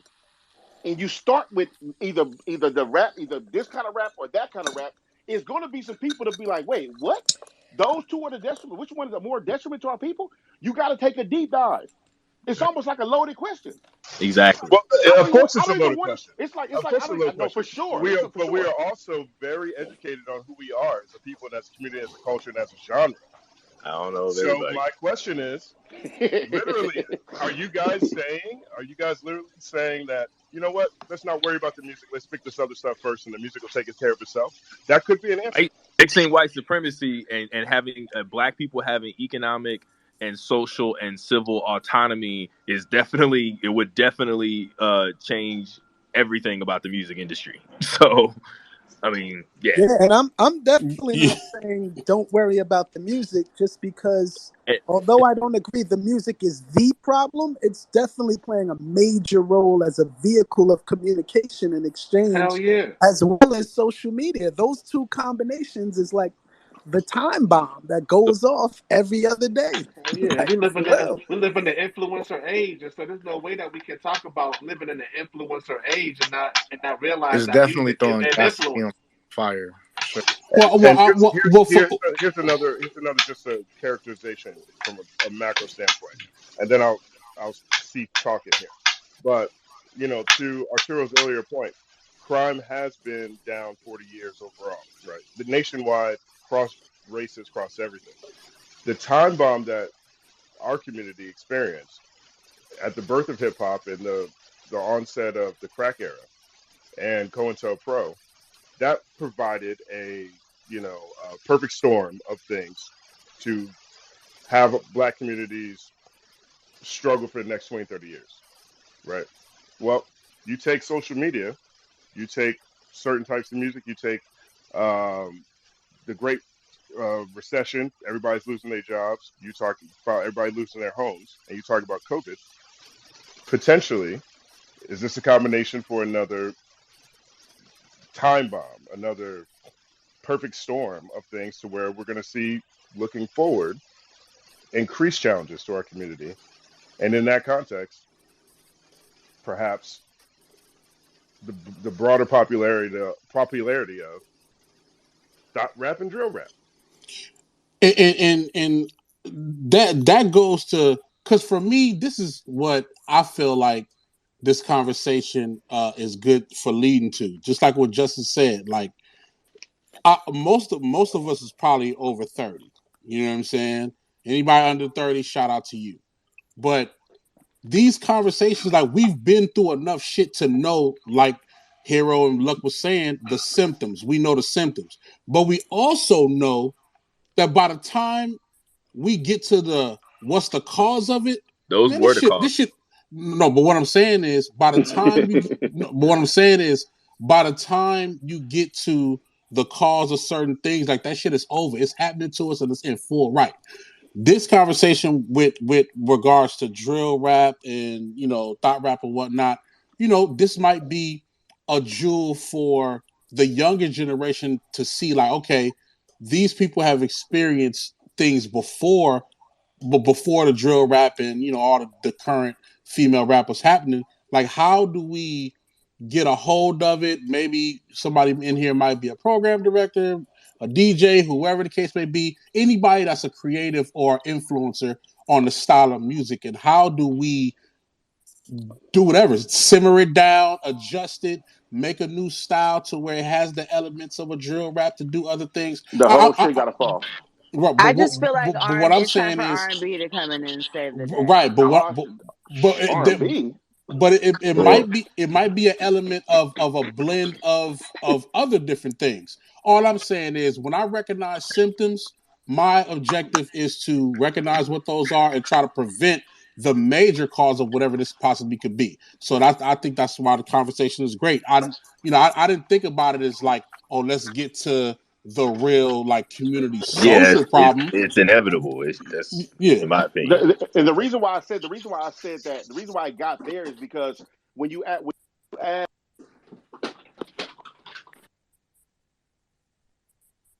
Can't hear you, Luck. sorry about that, my phone rung. When you ask what's more detrimental, drill rap or gangster rap, drill rap, all the same shit, or thought rap, which I don't know if they call it that for real, but whatever, or thought rap. It's just hypersexualized versus hyper got it. violent. So my thing is, when I think about those, when you say, well, how do we change that or fix that? And my question is always, well, how do you got to undo the whole thing? Because if we all can agree, if we all can agree that the rooted issue is what we said before, we don't have to go over it again because we all know, right? Then how do you fix it from the top when the roots is where the problem is coming from? And this thing that Ice Cube said. So in the that's 80s. so when I say it's the reason why it's hard to not talk about that, because we all can say intelligent points about what we think about thought rap and drill rap. Yes, niggas. Yes, there are some people getting smoked out here trying to live like these rap niggas. Yes, females are doing all kind of crazy shit because they're being inspired by the so-called girls that are famous in rap that are hypersexualized, selling pussy and looking for baller niggas, and they don't want to work and don't want to do shit. They want to get money by fucking with niggas like that, right? So Right. yes, there are women that do that. To by Drew's point, yes, when we started hearing about Dubai, we know what bitches was going to Dubai to do. Because we know what they was paying to go for. We know it. So what I'm saying is that since we know that, and we do know the root of the problem, how do you fix it from the top when the roots are still the roots? That's all I'm saying. You don't. Can I say something to that? For sure. Go ahead. I'll go after you. Go ahead. No, go. I'll go next. Go ahead, brother. You talking to me? Yep. Go ahead. I was just gonna say the answer is you don't fix it from the top. Like, and also we still have the, like I said, the connection for. I don't think JC would agree with that. It depends on what you mean. If you know what I mean by you don't fix it from the top, like, because I feel like you might be thinking of something different. I'm playing with you, man. I'm playing with you. But yeah, no, like you fix the systemic issues. And that are the causes. If you want people to stop only rapping about, this is the same when NWA got accusations in the 80s of causing the conditions that they were rapping about. It's like they're perpetuating. And Cube was like, nah, just part of it is reporting on what's going on, and the other part is living it in your lyrics. Like they had a lot of sexual violence and other kind of violences in NWA records, but they're like, yo, this is the conditions. This is what it happens outside. Fix the source. So Yeah. I mean, drill rap is doing a lot of smoking on the ops, though, man. That's a special kind of. Yeah. Kind of direct. It's like with drill rap, they're doing a little bit past the NWA, reporting on the definitely not. I wasn't trying to say it was the same as what NWA did. Okay, like, for sure. I was saying the criticisms are the same from the outside looking in. People are like, "Oh, you're causing it," and he's like, "No, we're just talking about what we see when we go outside and how people live and what people do. Like, it happens whether or not we rap about it or not. Well, it was happening before we rapped about it. We were born. It was like that. We were born. That's the point I'm making. That's Chicago. Chicago. He from 63rd.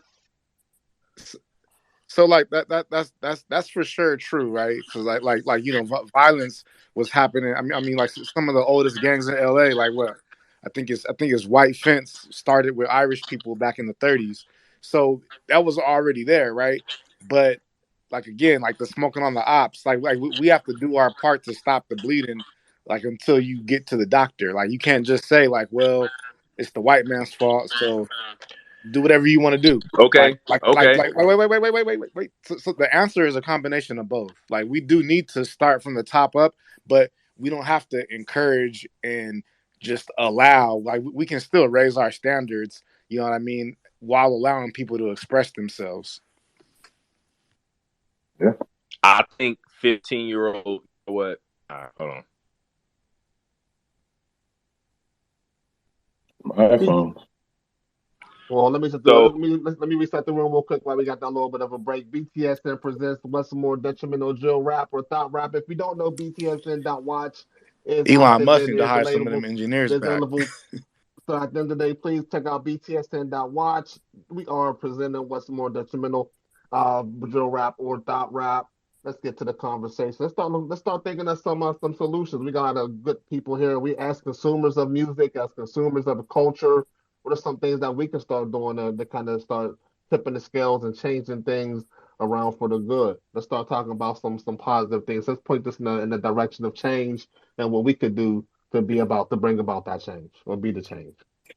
I know we wrapping it up soon, and to that point, I want to just add the dope thing that I think answers that question that you're saying is that conversations, man, because conversations are what trend, conversations are what carry, and at the end of the day, like I just want to say from my understanding too that we all just having a conversation, so we know in reality, like we're not gonna really try to rate what's worst. You know what I mean? The truth is, we can't really handle both. Our community don't need both of them in abundance, but we got it. You know what I mean? So now we're talking about how we deal with it, how we move forward, what we shift, what we don't shift.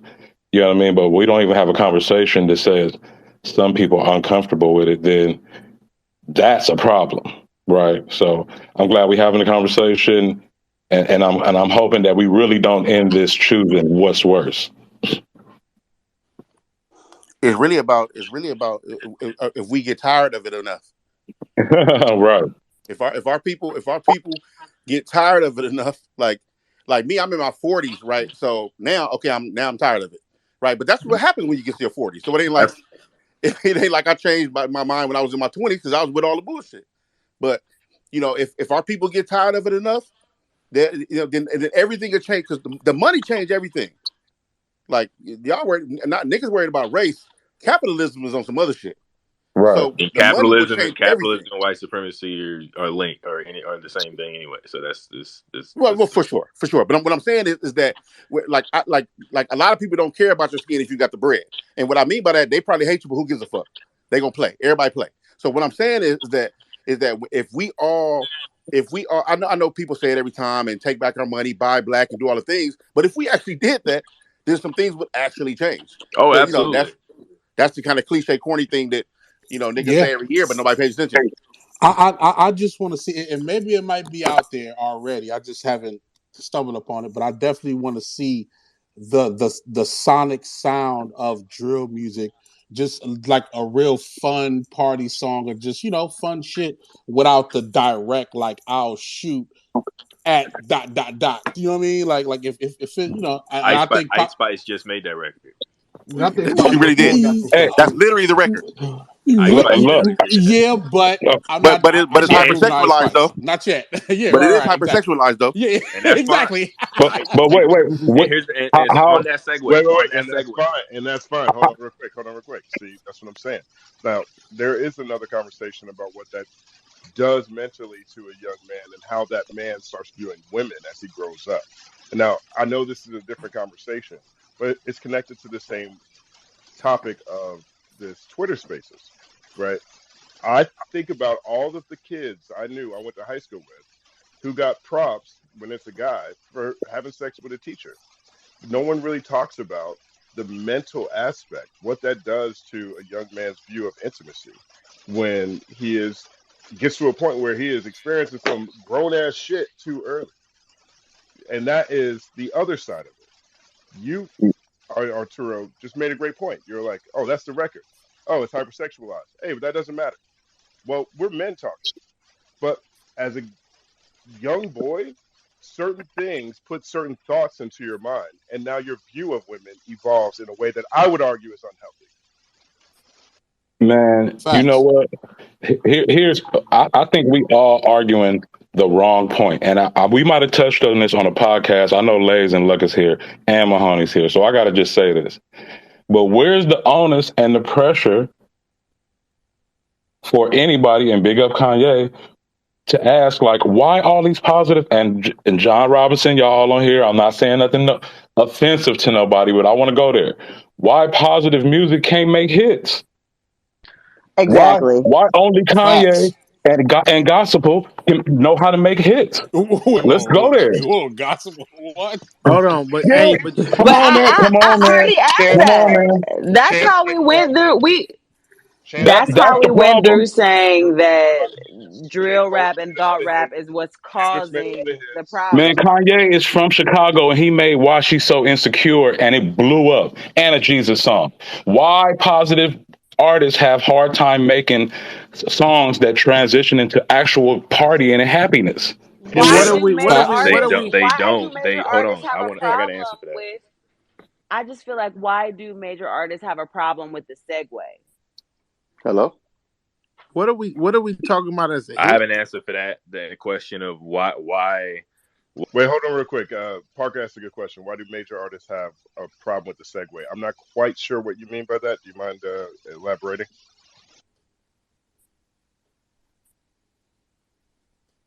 I feel like the major artists, the people that people are actually listening to, the tastemakers, if you will, Hello. they know the same thing. They have the same information that we have here, but that's not what people are paying for.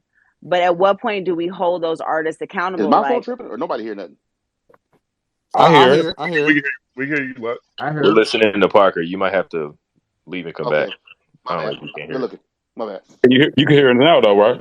I hear y'all, but I don't hear Parker at all. Parker, say something. hello, hey, I'm We Oh, you don't. can talking, hear it. I'm talking, I'm I hear that. Let me talking. leave and come back. Okay.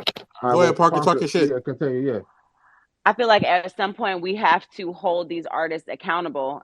And I mean, at this point, the only people that we can say are doing it would be Jay-Z and Beyonce, but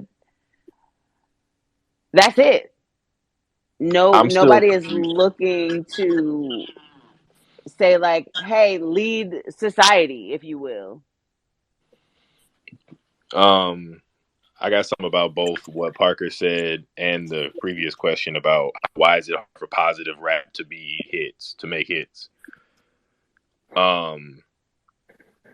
One, on the first question, that's again one of those like points of view that I'm not sure is accurate because there is the last decade of mainstream hip hop has been vastly like what we used to call quote unquote backpack conscious. Kanye has like 50 children that have been dominating the mainstream the last decade. So the Coles and the Drakes and the Kendricks all have, and the whomever all have positive records that have been hits. Joey, the Underground has, well, there's like a lot of mainstream hip hop that is in that lane. So I wouldn't say that we can't have hits that are pushed, and those are all major label artists too, also. So JE, can you activate Luck to speak, please? Because it's not letting me do it. And to Parker's point, okay, I'm not gonna lie, I lost Parker. I can't remember what and Damo too, please. I mean, JC said it's still so. Oh, I remember now. I remember now. I got it. I got it, Parker. Sorry. If so, to your point about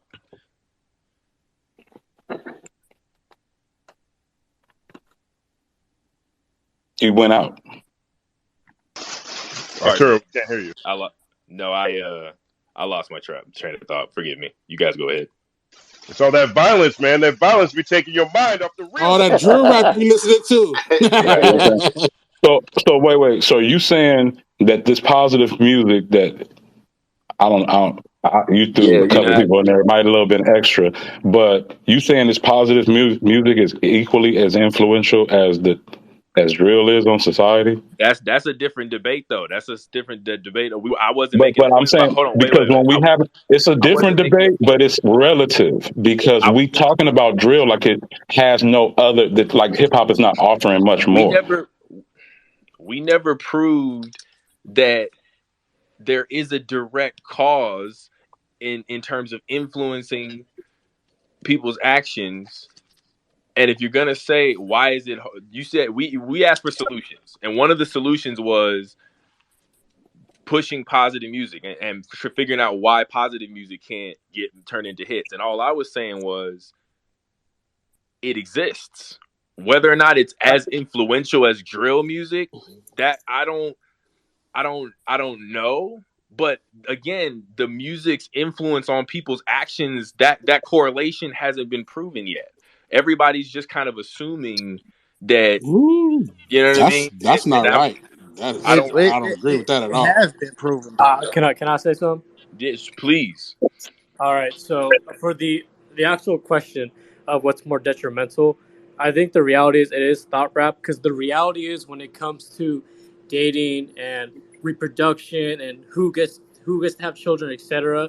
The reality is that women control that aspect of relationships, right? So that's why that's more influential, because if women are going to be promoted to be more promiscuous, dislike the average man who works a 9 to 5, and just generally what an average man is, and be influenced to be more into scammers, rappers, drug dealers, etc., and then puts the entirety of that community at a detriment, because the reality is women control the market when it comes to dating. Because while men choose who to marry, the reality is that a woman has to be willing to date you in order for you to marry her. And I think the other influences of just I'm a very religious person, but I'm going to try to stay away from that aspect of it. But the reality is, I just think that when women are more emotional creatures, that's just the reality of it, and women can admit that themselves. So when it comes to that's a strong, great point. Now we cooking with grease. Now we cooking. So now we cooking. I'd rather hear from more women on that topic on me.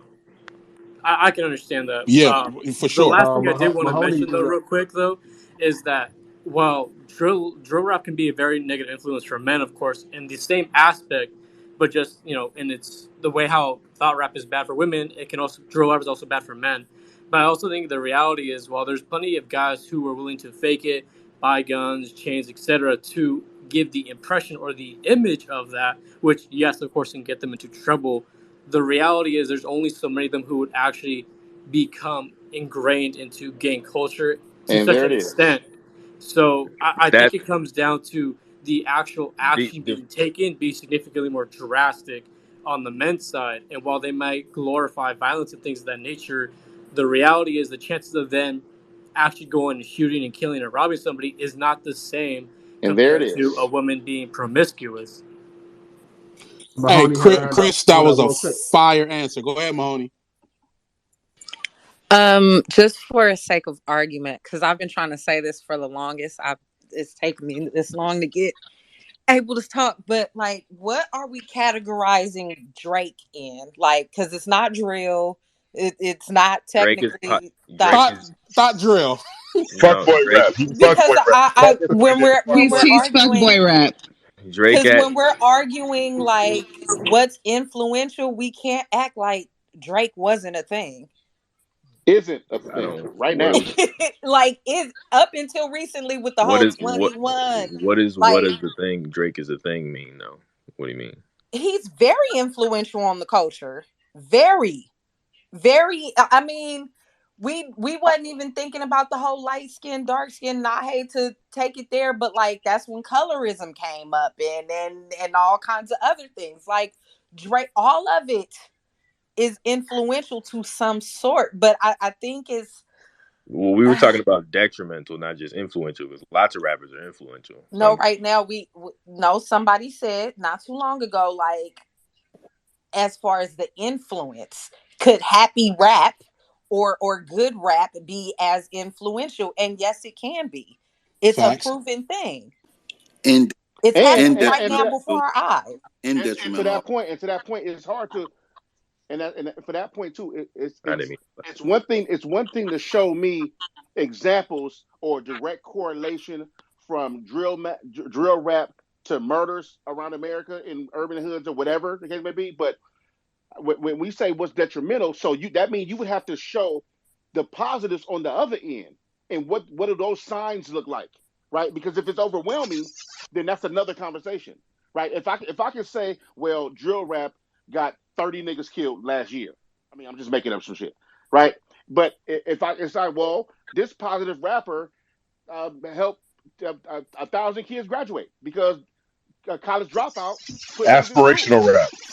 Aspirational rap. Or I mean, if So we're what I'm arguing, saying is there's a sign. What I'm saying is if there's a correlation on one side, what's the correlation to the other side, and how do we see it? What does that look like, right? Because we say drill rap makes people want to. I don't say that, but make people want to kill and do all kind of stuff and be like these rappers and be gangsters all of a sudden out of nowhere. But Well, on the other side of that, what does that look like for aspirational inspiration? but I, but can I say something really fast? But But if because I think it was a hero you asked, like, how could a Drake be detrimental? I could argue that he's contributing to the emasculating of black men. Oh, shoot. Like, I can argue Or that since the Sheesh. Drakes came out, and Now you we cooking. since the Drakes out, I mean, I've seen more black men with purses, with more looking like baddies, quote unquote. Like, I can argue that. Oh boy. Well, you'd have to prove that that's a problem though, because leave my man purse alone. that gets into like just okay. So because some men there's just because there's a more visibility of men being like wearing purses or being more effeminate. One, that's also an issue where you could have causation and correlation not being the same thing, because in the last 10 years they're in popular culture and in mainstream society, at least visibly on the surface, there's been slightly more acceptance of people who exist on a spectrum of identity being more open about who they are. So just because you see more, biological men doing something, behaving in effeminate ways in correlation with Drake's popularity doesn't necessarily mean that came from Drake. You could just be looking at the effects of society. And that's kind of my argument with every single one of these issues. Like, I'm not saying there aren't rappers aren't influential. They are, but not in the but you ways, in kind of my are. opinion, of making. What'd you say, Jay? I cut you off. But you kind of are saying No. I was to finish my statement. I'm not saying the rappers aren't influential. I'm saying that the things that they're influential on, I don't think are the things that we're trying to attribute to them. That would be the crux of my overall argument. All right, real quick, I want to hear from Domo. He had his hand up for a while. Domo, what's your input? Man, I just feel like this, right? drill rap is equivalent to trap rap because all them fake trap rappers that was out that time talking about they selling keys is the same ones out here talking about they killing ops. Now, one thing is the game is more disrespectful now than it was, 5 years ago, 10 years ago? Way more disrespectful. But drill rap compared to trap rap, compared to gangster rap, we had the white gangsters. We had the church gangsters. Like, we have it. Right now, they looking at music as a lick. You're even looking at thought rap as a lick. Like, even the girl Lola, what's her name? She says, "See that, so don't play with me." What's her name? Yeah, Lola. Yeah, but Lola, you got Lola right. Shit, that's her. Yeah, her. She come out hard as hell and then say, "Don't touch me," but I'm still that bitch. Like that's her thing. At the end of the day, we fail to realize that everybody's over here is looking at this shit as a lick. Yeah, you saying that Drake brought out more emasculate man and all this other shit. And then I could go to an argument to say that all these motherfuckers coming out here with earrings and purses and pearl necklaces is also looking at this shit as a damn lick. Because the only shit that lasts, that really lasts in music, does somebody have genuine music. So then it's Mahoney's point is adding a comma to the original question, which is the fuckboy rap equally as detrimental as drill rap and thought rap because it is the vessel for a role reversal in the community where the men are now feminine and the women are masculine. Because I say don't play with it every single day. I'm not that girl at all. I don't ever want to be in a physical altercation ever again in my life. Never. But to Hero's point, that's more society though, right? It's like not look. That was an amazing point, though, by the way, on fuckboy rap. Right, but to Hero's point, it's more so society. So, for example, like not only are we influenced by music, we still have to deal with agendas in movies, film, television, marketing, ads, Instagram, your followers, the algorithm. All these I things agree. play a I part agree. too. I agree. And you guys have all of the facts and statistics. All I'm saying is it is equally as detrimental because I don't associate with drill rap. I don't associate with thought rap, but I do date. So what does that mean? You date fuckboys? So the rest of our society, like female culture, who does not want a trap nigga or who is not out here popping her pussy, is just dating men in general. And Drake, the fuckboy rap, has swooped in and grabbed all of the people that are not thinking about shooting nobody. I mean, this. Hold on. Hold on, we got people hands up. Hold on, that's dope. We got people hands up. Artemis, you had your hand up for a while, bro. Good time, chime in. Oh, peace. Thank you. I agree with Mahoney's point to say that drill rap and fuckboy rap is running analogous with drill rap and thought rap because all of the regular day-to-day niggas are deciding, you know what, I want to be a fuckboy. I don't want to get married. I don't want to build a relationship. I don't want to do any of that. I want to be this goofy ass nigga.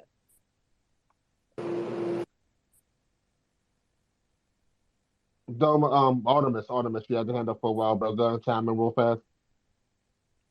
Oh, thank you, priest. I just wanted to answer the original question because to me, I'm not sure I can say either one is worse than the other because both of them pretty much have consequences attached to them. I mean, if you do real rap out here, you're already you're going to tell yourself just like some hip hop task force. It's already listening to hear what you're saying.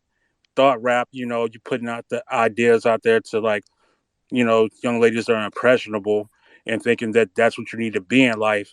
So it's just like, to me, it's just the same cycle we've been fighting in hip hop for a while. And it's been like about 30, 40 plus years of this. You know what I mean? If you really think about it, because we've always liked diversity within hip hop, especially in the come up in the 90s where it was just a mix of everything. And I'm not trying to say that,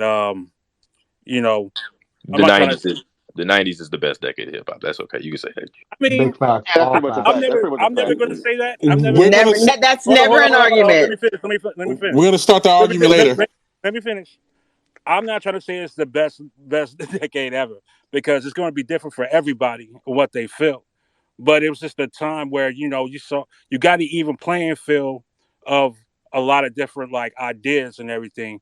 I think now it's just more so of we're getting to the point where people are wanting to push more of these vomit, crazy, drug dealer, over sexualized ideas to the forefront way too much to where people think it's like the reality they have to live. And they really don't have to live that idea that they put out there. And the people behind the scenes want to sell it so But much because they know it's a cookie cutter formula that they can completely make money off of day by day. It's a cycle. And that's why I've been saying, like, we've been fighting this fight for about 30, 40 plus years. And conscious folk who can't make records or whatever. I mean, I don't necessarily agree with that. You know what I mean? I feel like there's some truth to it, but on the other end, I'm pretty sure there are a lot of records that went to a lot of people at these record companies and they couldn't push it because there were people that was giving those companies money that said no because they knew what was Facts. going to sell. Because they knew that if they stuck to a cookie cutter formula, they're going to be able to push a product. They could take somebody who can't rap, give them a song that they probably heard off a demo, put them together with that, and they instantly have a product they can sell. They don't have an artist. You know what I mean? They have a product. So I just want to say that real quick. You know what I mean? And I just want to say And that's appreciate and the that's conversation. Thank you. yo, that's a Can, great point too. And that's not to mention all the people who get signed just so some other label doesn't put them out. yeah, can you bring up Griffin, y'all? Thank you. yeah, I'll bring up Griffin in a minute. Tang, you had your hand up, bro. You want to chime in real fast? Yeah, I want to chime in real fast, man. I feel like whatever it is, thought rap, drill rap, all of it. I think the reason why it's like so hard, to like, get rid of or kind of like make better is because it's one of the few products in the world that appeases both sides. And what I mean by that is, we all know who own these major record labels and sub majors record labels, and we all know that most of the artists that is making this thought rap or drill rap, fuckboy rap, whatever you call it, come from most of them, majority come from a certain living circumstances. So when this product allow them to get out of their circumstances and feed their families for a couple generations or whatnot, or even just to have a comfortable lifestyle, and then also appeases the good old boys at the same time. We're looking at a product that both sides are looking to multiply and build. And there were the outside influences coming in as far as like the media, internet, that helps it out, that multiplies it also. And I really hate the labels on this craft because if you get down to the bottom of it, these some of these people are being some are being authentic with the raps, but it's more people are using just imagination. You know what I'm saying? Just to sell a product. You know, and how do we fix it? I don't know how we fix it. I just feel like if they're multiplying in that way, maybe society need to multiply in another way, meaning we need to breed more regular men and women and raise them up to be, to be able to pick another side of the road. And that's all I got to say about that. Thanks. Thanks for speaking. Appreciate you. That was dope. That was dope. I just want to say I don't understand there's no gender separation. Like drill and thought, it's two sides to the same coin, pretty much. Um, like it's drill music. It's just the feminized version or whatever. Because they hitting licks too. They doing all the same shit. They just using sex to do it, whereas the drill side they using guns to do it. But it's the same thing, two sides of the same coin. Also, music is not detrimental. The conditions are, for the most part. Like, there's never been a time where there's this many guns available to 300, shorties. 340 million in circulation. Like, it's too many guns on the street. Like, I ain't never like it's shorties out here with guns because you can get a gun quicker than a job. You can get a gun quicker than anything. You know what I'm saying? And the same thing for the thought side or whatever you want to call it. Like, you can sell your pussy quicker than you can sell anything. Like, so it's all easy route type shit, and it's all readily available. Why And is it people, readily available? Why is all these guns out here? Like, you know what I'm saying? Music reflects the times. and people are So if you're hearing socialized. about all these guns, it's because it's guns out here on the street. And this is what happens when there's guns out on the street. People get fucking shot, bro. Little niggas that shouldn't have a gun got a gun. And now they got a song about the shit. It's, again, music reflects the times. You know, then you get to the corporate side. But pretty much, I just want to say that, like, drill, thought, two sides, same coin. There's no separation because that's a gender gap. Now you separate men and women again. Like, there's no separation in that. It's human thought pattern. What's available? Quick fixes and shit. Just my Right. opinion, but ain't no gender Talk to separation these in that niggas. shit. Hey, Hey, hey, Griffin. Hey, point. Griffin. Yes, sir. As an MC who from Chicago, who I feel like you was rapping before, like I know for sure you was rapping before drill was a genre. Yes. Did you see a clear difference or change in that time or with that emergence or whatever? As far as again, it's still reflective of like it was the availability of guns and pills and shit. Like it's a bunch of high niggas out here with guns now that didn't have that before. So they got it's like liquid courage type shit where you doing shit you normally wouldn't do because now you got power in your hand, or so you think. And then again, music reflecting the time. So yeah, that shit, the streets been on fire, and you gotta blame shit like I'ma just say this, just on whatever, like Lil Durk, for instance, like he's out here doing songs and shit on this sing-songy rap, but in the meantime, he putting money on the streets on niggas' heads, keeping this shit on fire out here, and nobody want to talk about that shit. So it's a Speak whole on it. lot of Speak on it. Speak you on it. know, it's a lot of little other shit that be happening behind the scenes you're not seeing. But then you got labels that's propping this dude up, and on the other side, he got the streets on fire on 63rd. And I'm from 63rd, but on the west side, that's the east side. Like niggas stayed on that shit, and he dropping money in the hood, and he ain't nowhere near that motherfucker. So yeah, it went up because it was like there was money behind that shit. Where niggas that didn't have money before got millions. Chief Keef and all them niggas turning millionaires overnight, and they all got guns.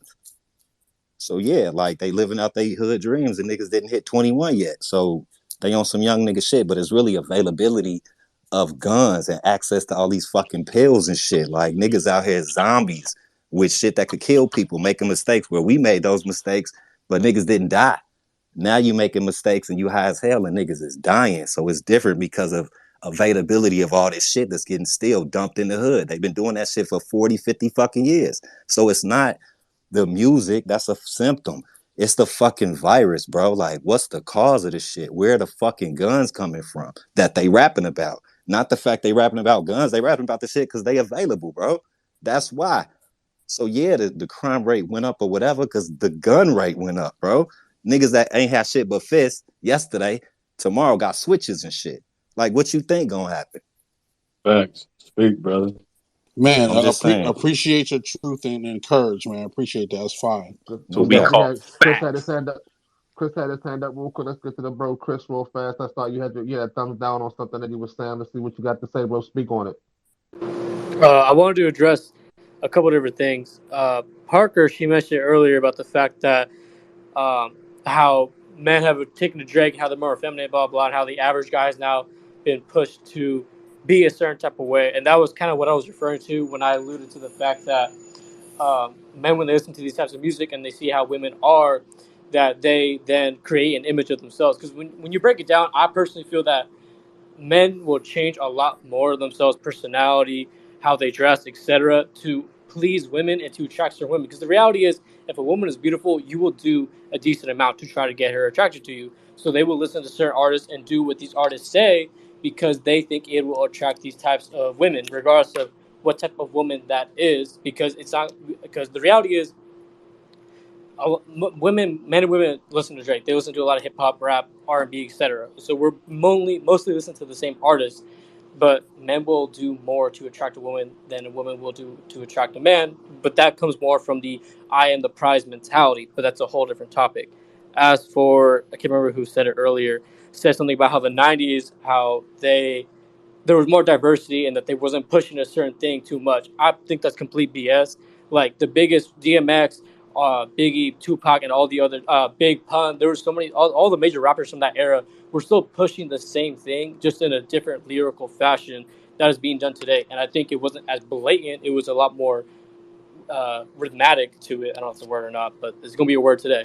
And just how they produced it was simply just different. But to say that it's something completely separate from what's being pushed today, I think is just completely wrong.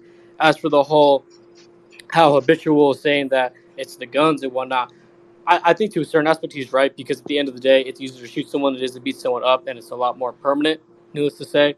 But I think it does kind of influence the idea of like, well, I might beat you up, but instead I'm gonna just shoot you. As for the whole little jerk paying people, that I'm not gonna speak on. I don't know about it, not my place. Um, but it's multiple things. The reality is that I genuinely believe it is a this is more like conspiracy type stuff, but just the idea that certain things have been pushed. Because the reality is, no one will listen to this type of music if record labels didn't push it. And the reality is, now that it's so ingrained in the culture, you're not really going to be stepped out to listen to something else unless you already have the mindset of rejecting what it is that's being put out there right now. And that, of course, influences how people react. Because regardless of how you feel about the whole nature versus nurture thing, if you grow up with a certain lifestyle and aspects being pushed onto you or just surrounded by it, of course I'm expecting to be influenced by it. Does that mean you have to choose it? No, of course not. But if you're surrounded by drill, thought rap, etc., it then makes you think this is what the opposite gender wants. This is the expectation is for me. And it kind of comes back to the idea of, I don't know if you guys have heard this saying about like when someone takes a picture of like let's like a picture of the classroom, right? The first person you look for is you, right? Because you want to see yourself in the picture. But if you don't see yourself in the picture, you don't really care. And the reality is that in community, in the lower income communities, communities of color, etc., there's an image being pushed where people do not see themselves within it, so they try to picture themselves in it when they're not already there, which then pushes them to do certain things. And I think at the end of the day, it's a solution wise. The reality is the entire um, from the ground up, the music industry needs to be uprooted. Of course, that isn't really possible in today's infrastructure because of who owns these labels and who listens to this music, etc. And then it also comes down to a cultural shift, which is happening, but not really, at least not to the level that I think would be required for it. Because I think nowadays people have come to understand the violence, etc., from this and how it's negatively influenced people, and then just of course the other aspect outside of the violence, the promiscuity, single motherhood, dads not being in the picture, etc., and how all this has culminated from that. But the reality is, I think the amount of the people who are acknowledging that the negativity that comes from this type of music and the culture behind it, etc., they're still indulging in it.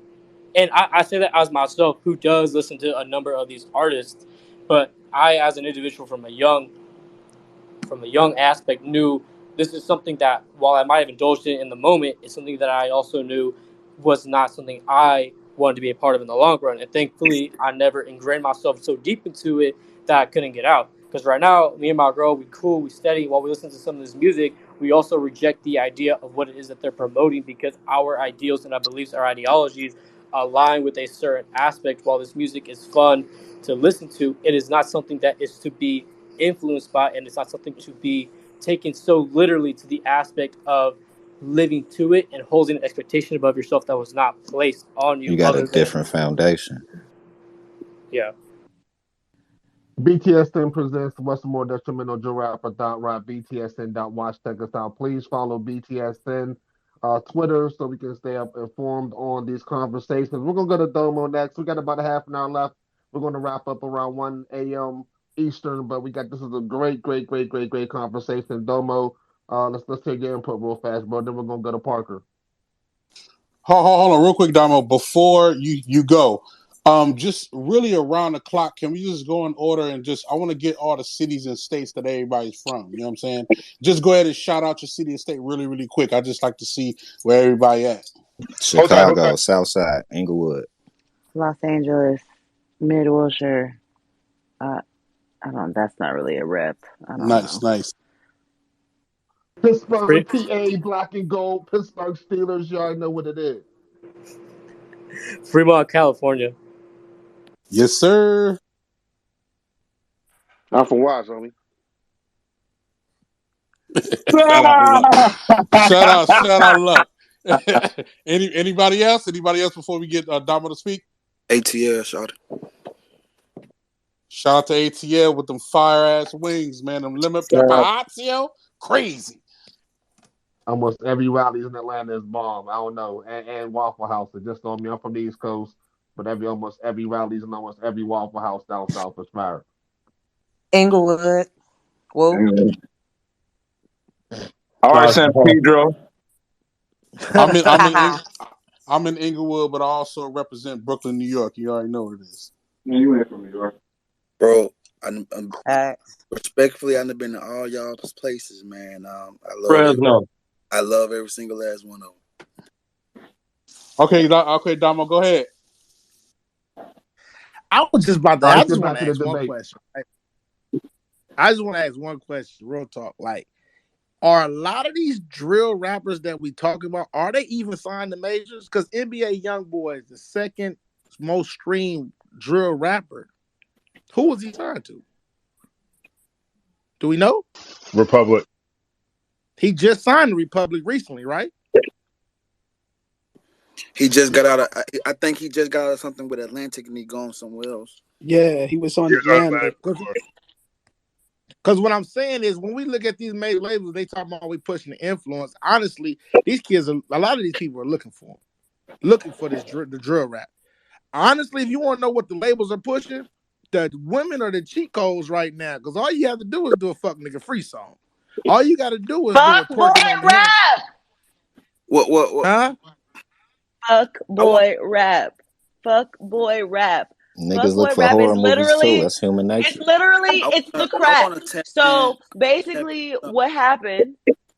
What happened? I was kind of in the middle of something, but it's cool. I'm awake. Oh, my bad. No, you got it. She got inspired. No, I'm curious. What is fuckboy rap? I'm curious. I feel like fuckboy rap is coming up in the corner. And it's been here now. I think you're right. I think you're identifying something. Don't back away. You called out Future earlier. You called out other homegirl. I can't think of her name. Called out Drake. It's been here. So for us, I feel like what's the most important and the root is basically what you're saying. So pull it out at the root. Is for us the family dynamic. So Parker, define fuckboy rap real quick for me first. Because I'm really confused about the fuckboy rap shit. I'm sorry. I'm talking about a fuckboy. Are the things that fuckboy for me? Are popularizing certain behaviors of the exchange between men and women. So anything that could potentially poison the exchange between men and women. Just behaviors of things that, men wouldn't even do that to their homeboy. So why are you doing it to somebody you mean almost the majority of rap since the beginning? Yeah, that would be fuck girl rap too. That would be fuck boy and fuck girl rap.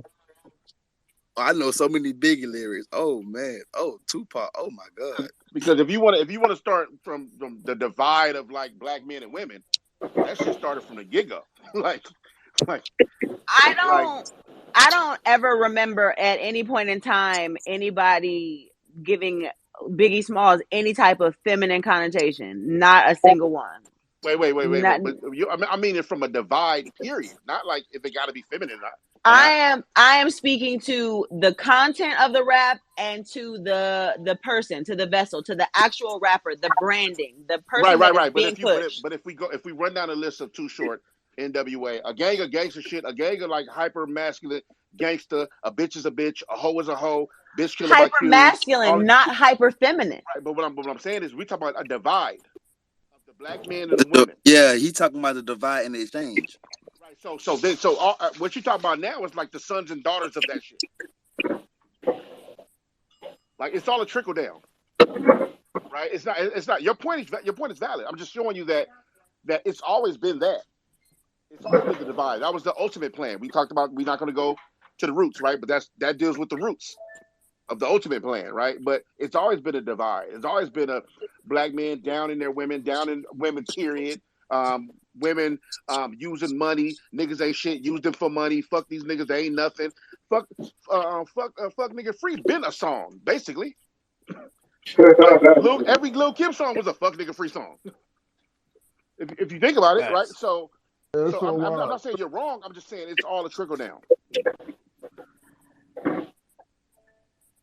Facts, look. I can't say that I agree or disagree now that we've lumped it together and we're saying that the isolation of making men feminine and then pushing a certain style of rap is or isn't separate from all of rap in general. Well, the question is, I'm asking, when I say the fuck nigga free song, look, let me get it. When I say the fuck nigga free song, wait, real quick. Yeah, but real quick, I'm not saying the emasculating of men it's the trickle down effect. If you divide the family, if the women don't eat the men are made to hate the women. What do you think happened to the men? Like, so what I'm saying, it's a trickle down effect. There is a correlation. Like, if we're made to hate our women and our women don't need us anymore, and then they down us and talk shit about us because we ain't shit, and we like fuck these bitches, what you think these weak niggas gonna do? They gonna give you all the masculine, feminine shit, and then we got to deal with marketing. Then we got to watch Disney tell us or tell our kids that they need to be raised this way. They need to see people kissing in cartoons and movies, right? Same-sex couples and doing all this. So it's all a thing. It's all a correlation. It's not even a conspiracy at this point, right? I just watched the lady at Disney just say she literally used to put her agenda in every movie she touched. I watched a black woman say that's a Disney employee. Facts. Right, so what I'm saying is it's a direct correlation. It's all a trickle down effect. Look, it didn't go from gangster rap to niggas just want to be gay. That shit don't happen like that. It's a plan. That shit gotta get to that. Before niggas was rapping about it and all the fuckboy shit, the politicians made it acceptable. They made it open. They made it to where, okay, now you can really rap and talk about it openly. So what are we saying that the goal is? Well, I want to actually reframe again, because I do think there was a moment in this discussion where a great point was brought up about how the unraveling of the black family. I can't think of my man's name. Artemis, is he still here? I don't know if he's still here now. He made a point earlier when it comes to his opinion that thought rap is more detrimental because it leads to a destruction of the family, which, in my opinion, I'll say that, in my opinion, does add a separate trickle-down effect from white supremacy and capitalism and all these things. And now we're back to the conversation of marketing and record labels and stuff. But what does it mean when, and I'm not putting blame, I'm not pointing finger, but what does it mean when the women in our society are championing, things that are contrary to everything that we're saying that we won't?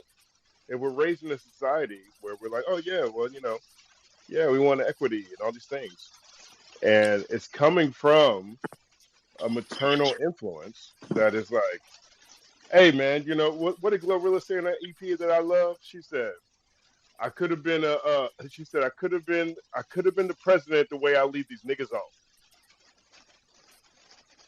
Where does that aspect of it from the women's side? Or does that play a role? Or if it does play a role, when does that come into play? In my opinion, I'm sorry. I thought he was. Go, Parker. My bad. I was just saying something. Go ahead. Do you think? No, I thought he was asking from the female perspective. I am. That's exactly what I was doing. That's exactly what I was doing. Well, say it clear, nigga. I think that, in my opinion, most women do things for the male gaze. And whenever you make something popular or not popular, there are going to be a vast majority of women that do it. So, although we are leading the charge, and if it is your ultimate goal to attain, the woman that you want to build your family, et cetera, that would be one thing. But I don't think that is the direction that we're going as far as rap is concerned. So if we are saying that these are two things that are leading the culture in the moment, I think it's important to point out that the style of rap and what is happening to men and making us take the lead, and now we have to be the bosses, and actually in real time doing the things and behaving the way that men usually behave, I think that is extremely detrimental. Almost as detrimental as pushing guns or, pushing promiscuous behavior. I would, if it's okay, if I could chime in real quick on that. Go ahead. So as far as like behaviors or learned behaviors, like from music, and I see like, okay, the topics like, oh, what's more detrimental, like drill rap or thought rap? Like, maybe this is an ignorant way for me of thinking this, but like, say like, okay, like drug rap or whatever the case may be. Say like Pusha T, like, he has a lot of coke lyrics or coke bars in his rap. And someone like me, I'm black, born and raised from LA. I listen to him a lot. But literally what he's saying or that type of lifestyle has no effect on me whatsoever. Me listening to the Chronic album so many times had no effect on my decisions whatsoever on what I wanted to indulge in.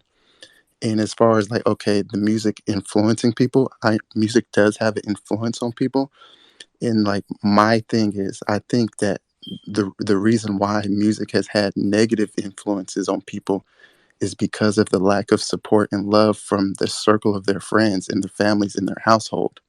Because I'm thinking like, okay, how can I listen to all these lyrics and have it on replay value all the time, but yet it's never affected me and made me want to gang bang. It's never made me want to pick up a gun and shoot people. And I'm thinking, well, what's wrong with listening to these songs as long as you have that support system and knowing the difference between right and wrong and how to treat people? You know what I'm saying?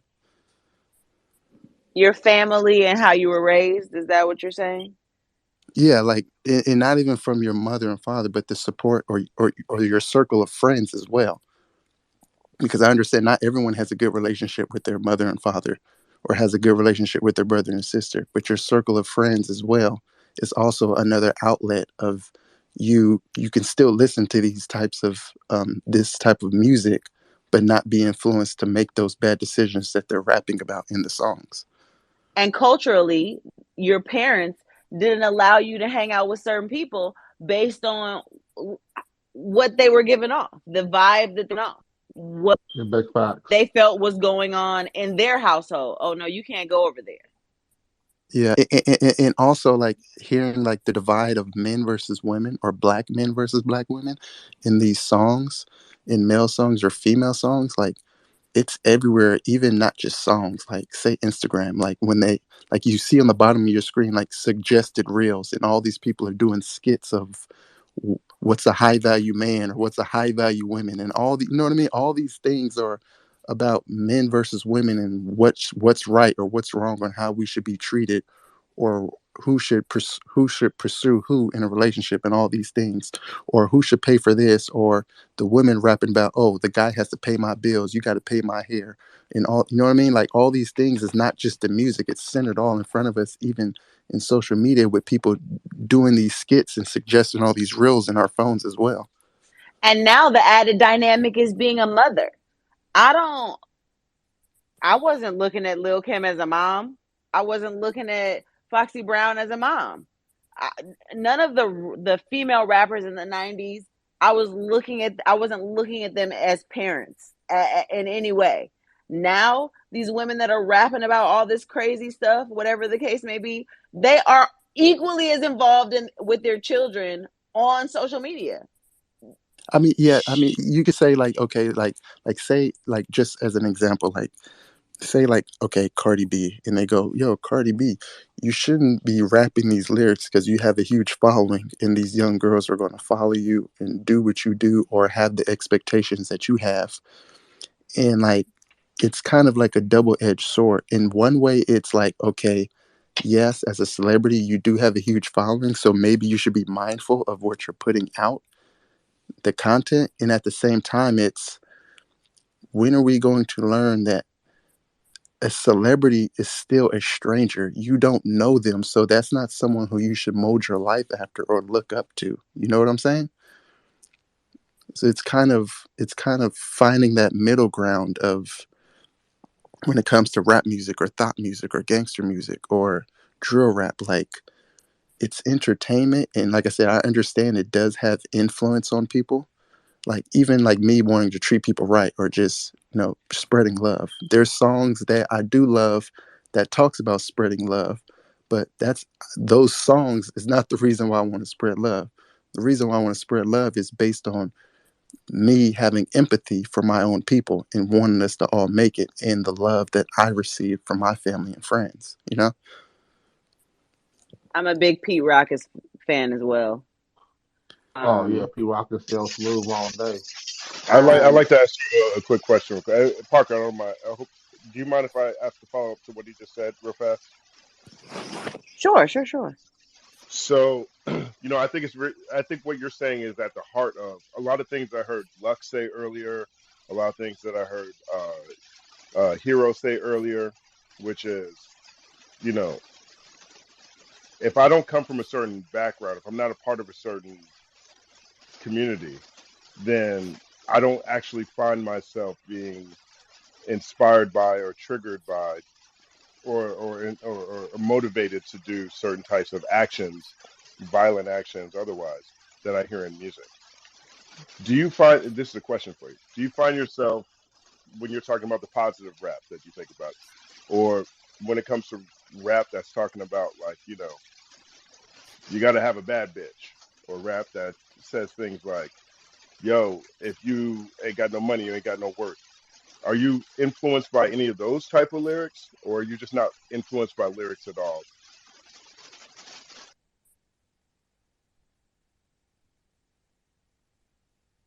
Was it for me or Parker that you was asking that to? That was for you. Oh, um, am I influenced by the lyrics? To some extent, yes. There are songs I am influenced, like to the lyrics as far as like examples, certain lyrics of forms of success, like lyrics as far as um passing things down to the youth, like valuable things, like lyrics like that does inspire me. And there are songs with violent lyrics that I'll play over and over. It gets me going, it gets me pumped, like if I'm going to the gym, but that doesn't inspire me. But like specifically, yeah, there has been lyrics in rap songs that did inspire me. There's been plenty of Kanye West lyrics that has inspired me. And to bring up the Kanye West thing, like he has lyrics that has inspired me greatly. He's my most favorite rapper of all time. But seeing the decisions that he's made lately, like it hasn't disappointed me because I don't look up to him as a person. Because even though I love him as a rapper, he's still a stranger to me. I was always mindful of that. Like I can't mold my life and my life decisions off of my favorite rapper because I still don't know him at the end of the day, you know? Word up. That's well said. I appreciate that. I just because you inspire something doesn't mean you incite. Like inspiring and inciting are like totally different things. Like inspiring Hmm. is feelings and inciting is making a motherfucker do something. And I think we kind of blurring the line between those right now. Yeah. That's true as well. And to add on to that, like even not even just a rapper, like a lot of people are like, this country is a business, and you want to sell something or you want to push something, you want more money, you have to get a celebrity that has a huge following, you know. And so and it's funny because if someone is known of a big fan of a person and they do something that's like it seems like, oh, that's morally wrong, it's like, okay, the fan base will get criticized too for being a fan of that person.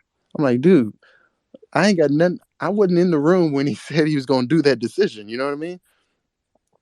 So it's kind of like I said from the beginning. It's like you have to kind of find that middle ground. And like I have been disappointed to an extent of like Kanye West's decisions, but not because I'm a fan. Just as a human being, like, yo, you probably shouldn't be saying this. You probably shouldn't be saying that. But it hasn't disappointed me as far as always listening to his music because I was always able to draw a line, you know? Let me ask you: can you always separate the art from the artist? Because I find that being hard to do sometimes, even with myself No, being fans of certain people. not always. There are certain things, there are certain acts where if you've done that certain act, then I can't separate the art from the artist. Okay, I dig that. I dig. I'm the same way. I straddle the fence sometimes, with depending on what they've done or what they've said or what they believe sometimes. Yeah, And though I'm a fan, I never get it confused. Everybody's a stranger as far as like the people I haven't met and I don't know. But I'm yeah. also like, yeah, that was too much, and I don't fuck with that, and I can't fuck with you. Kind of, and plus, for me, it messes up the art for me sometimes because I can't. Sometimes I can't do them, but see that when I hear you, and Hmm. it messes it up for me. But I always ask people that question because I always want to know where do we fall as Yeah, far as the separating art from the artist. yeah. And when it comes to separating the art from the artist, I can understand how some people will have a problem with that because, like, say, what's the word? Symbolism. People always want to attach something like things that are symbolic, you know?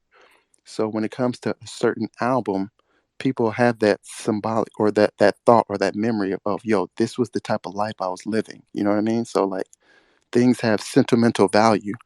So I can understand how sometimes things like a tragic situation can ruin that moment to where you cannot separate the art from the artist because a lot of people want to tie themselves to something symbolic in order to help them accomplish different goals and stuff like that, you know? Right, right.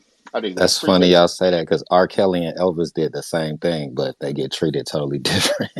Yeah, no, you're right. That's right. Yeah, for sure. But I also think that's because, and you're 100% on point. But for Elvis, with our people, a lot of us don't know the history on Elvis.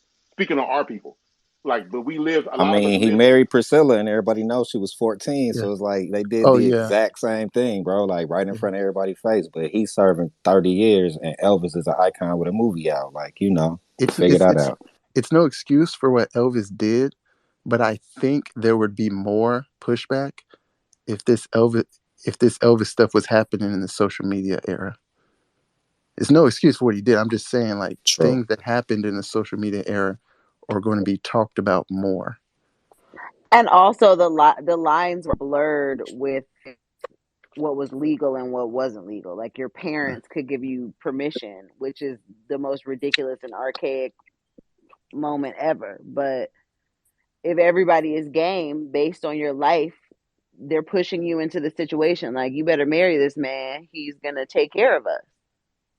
And a lot of that happened in our own families. Because if you look at how old your grandfather is to your grandmother, then it gets a lot of tricky when you get in a lot of our history. 100%. My mother was 19. My father was 32. Like, bro, get out. Why are you even up at the Yeah, school? it's a lot. It's a lot of that. What? It's a lot of back in the day. What are you She doing up wasn't. at the She school, wasn't. She sir? wasn't 14 though. That's all I'm saying. She wasn't 14 years old. True. True. True. True. True. Yeah. But like say like for R. Kelly, Yeah. I don't Aaliyah was 15, yeah, and Priscilla, I mean, whatever the Presley chick, she yeah. was 14. Like that was the same thing. Yeah. Yeah, that's the same No, it thing. was. But what I'm saying to your point, you're 100% right. But if you look at the times, and I don't mean times like it was acceptable. I mean like we're talking from how we in modern times, Black culture, look at R. Kelly. Elvis wasn't even ours, and most of us, we talk about modern times, our people don't know nothing about that. I could ask the average nigga on the street, do he even know who Priscilla is? And they couldn't tie her to nothing. And bro, right? let's just call a spade, bro. Elvis was one of those guys that, I mean, look at him. He back then he was we didn't have what we had now. He was probably bigger than the law, bro. Just be That's what I'm honest. saying. That's what I'm saying. Yeah, It was I a didn't different want to time switch for the sure. subject up or nothing like that. Oh, sorry, everyone. I apologize. We are switching the subject up, but it's a very good spot and very good time for us to end the conversation. Yo, this was one very compelling. It was dynamic, complex, engaging, informative. This was the conversation that we need to have. We'll be back next Tuesday, same back channel, same back station. We appreciate everyone for coming out. BTSN.watch. BTSN presents what's more detrimental drill rap or thought rap. Give yourself a round of applause because you guys killed the mother, killed the game. This was an amazing conversation. We got more great conversations to come. Big shout out to BTSN for hosting this conversation. We got more thoughtful and insightful, genius conversation to come up. Let's just keep it tuned. BTSN.watch. We'll see y'all next week.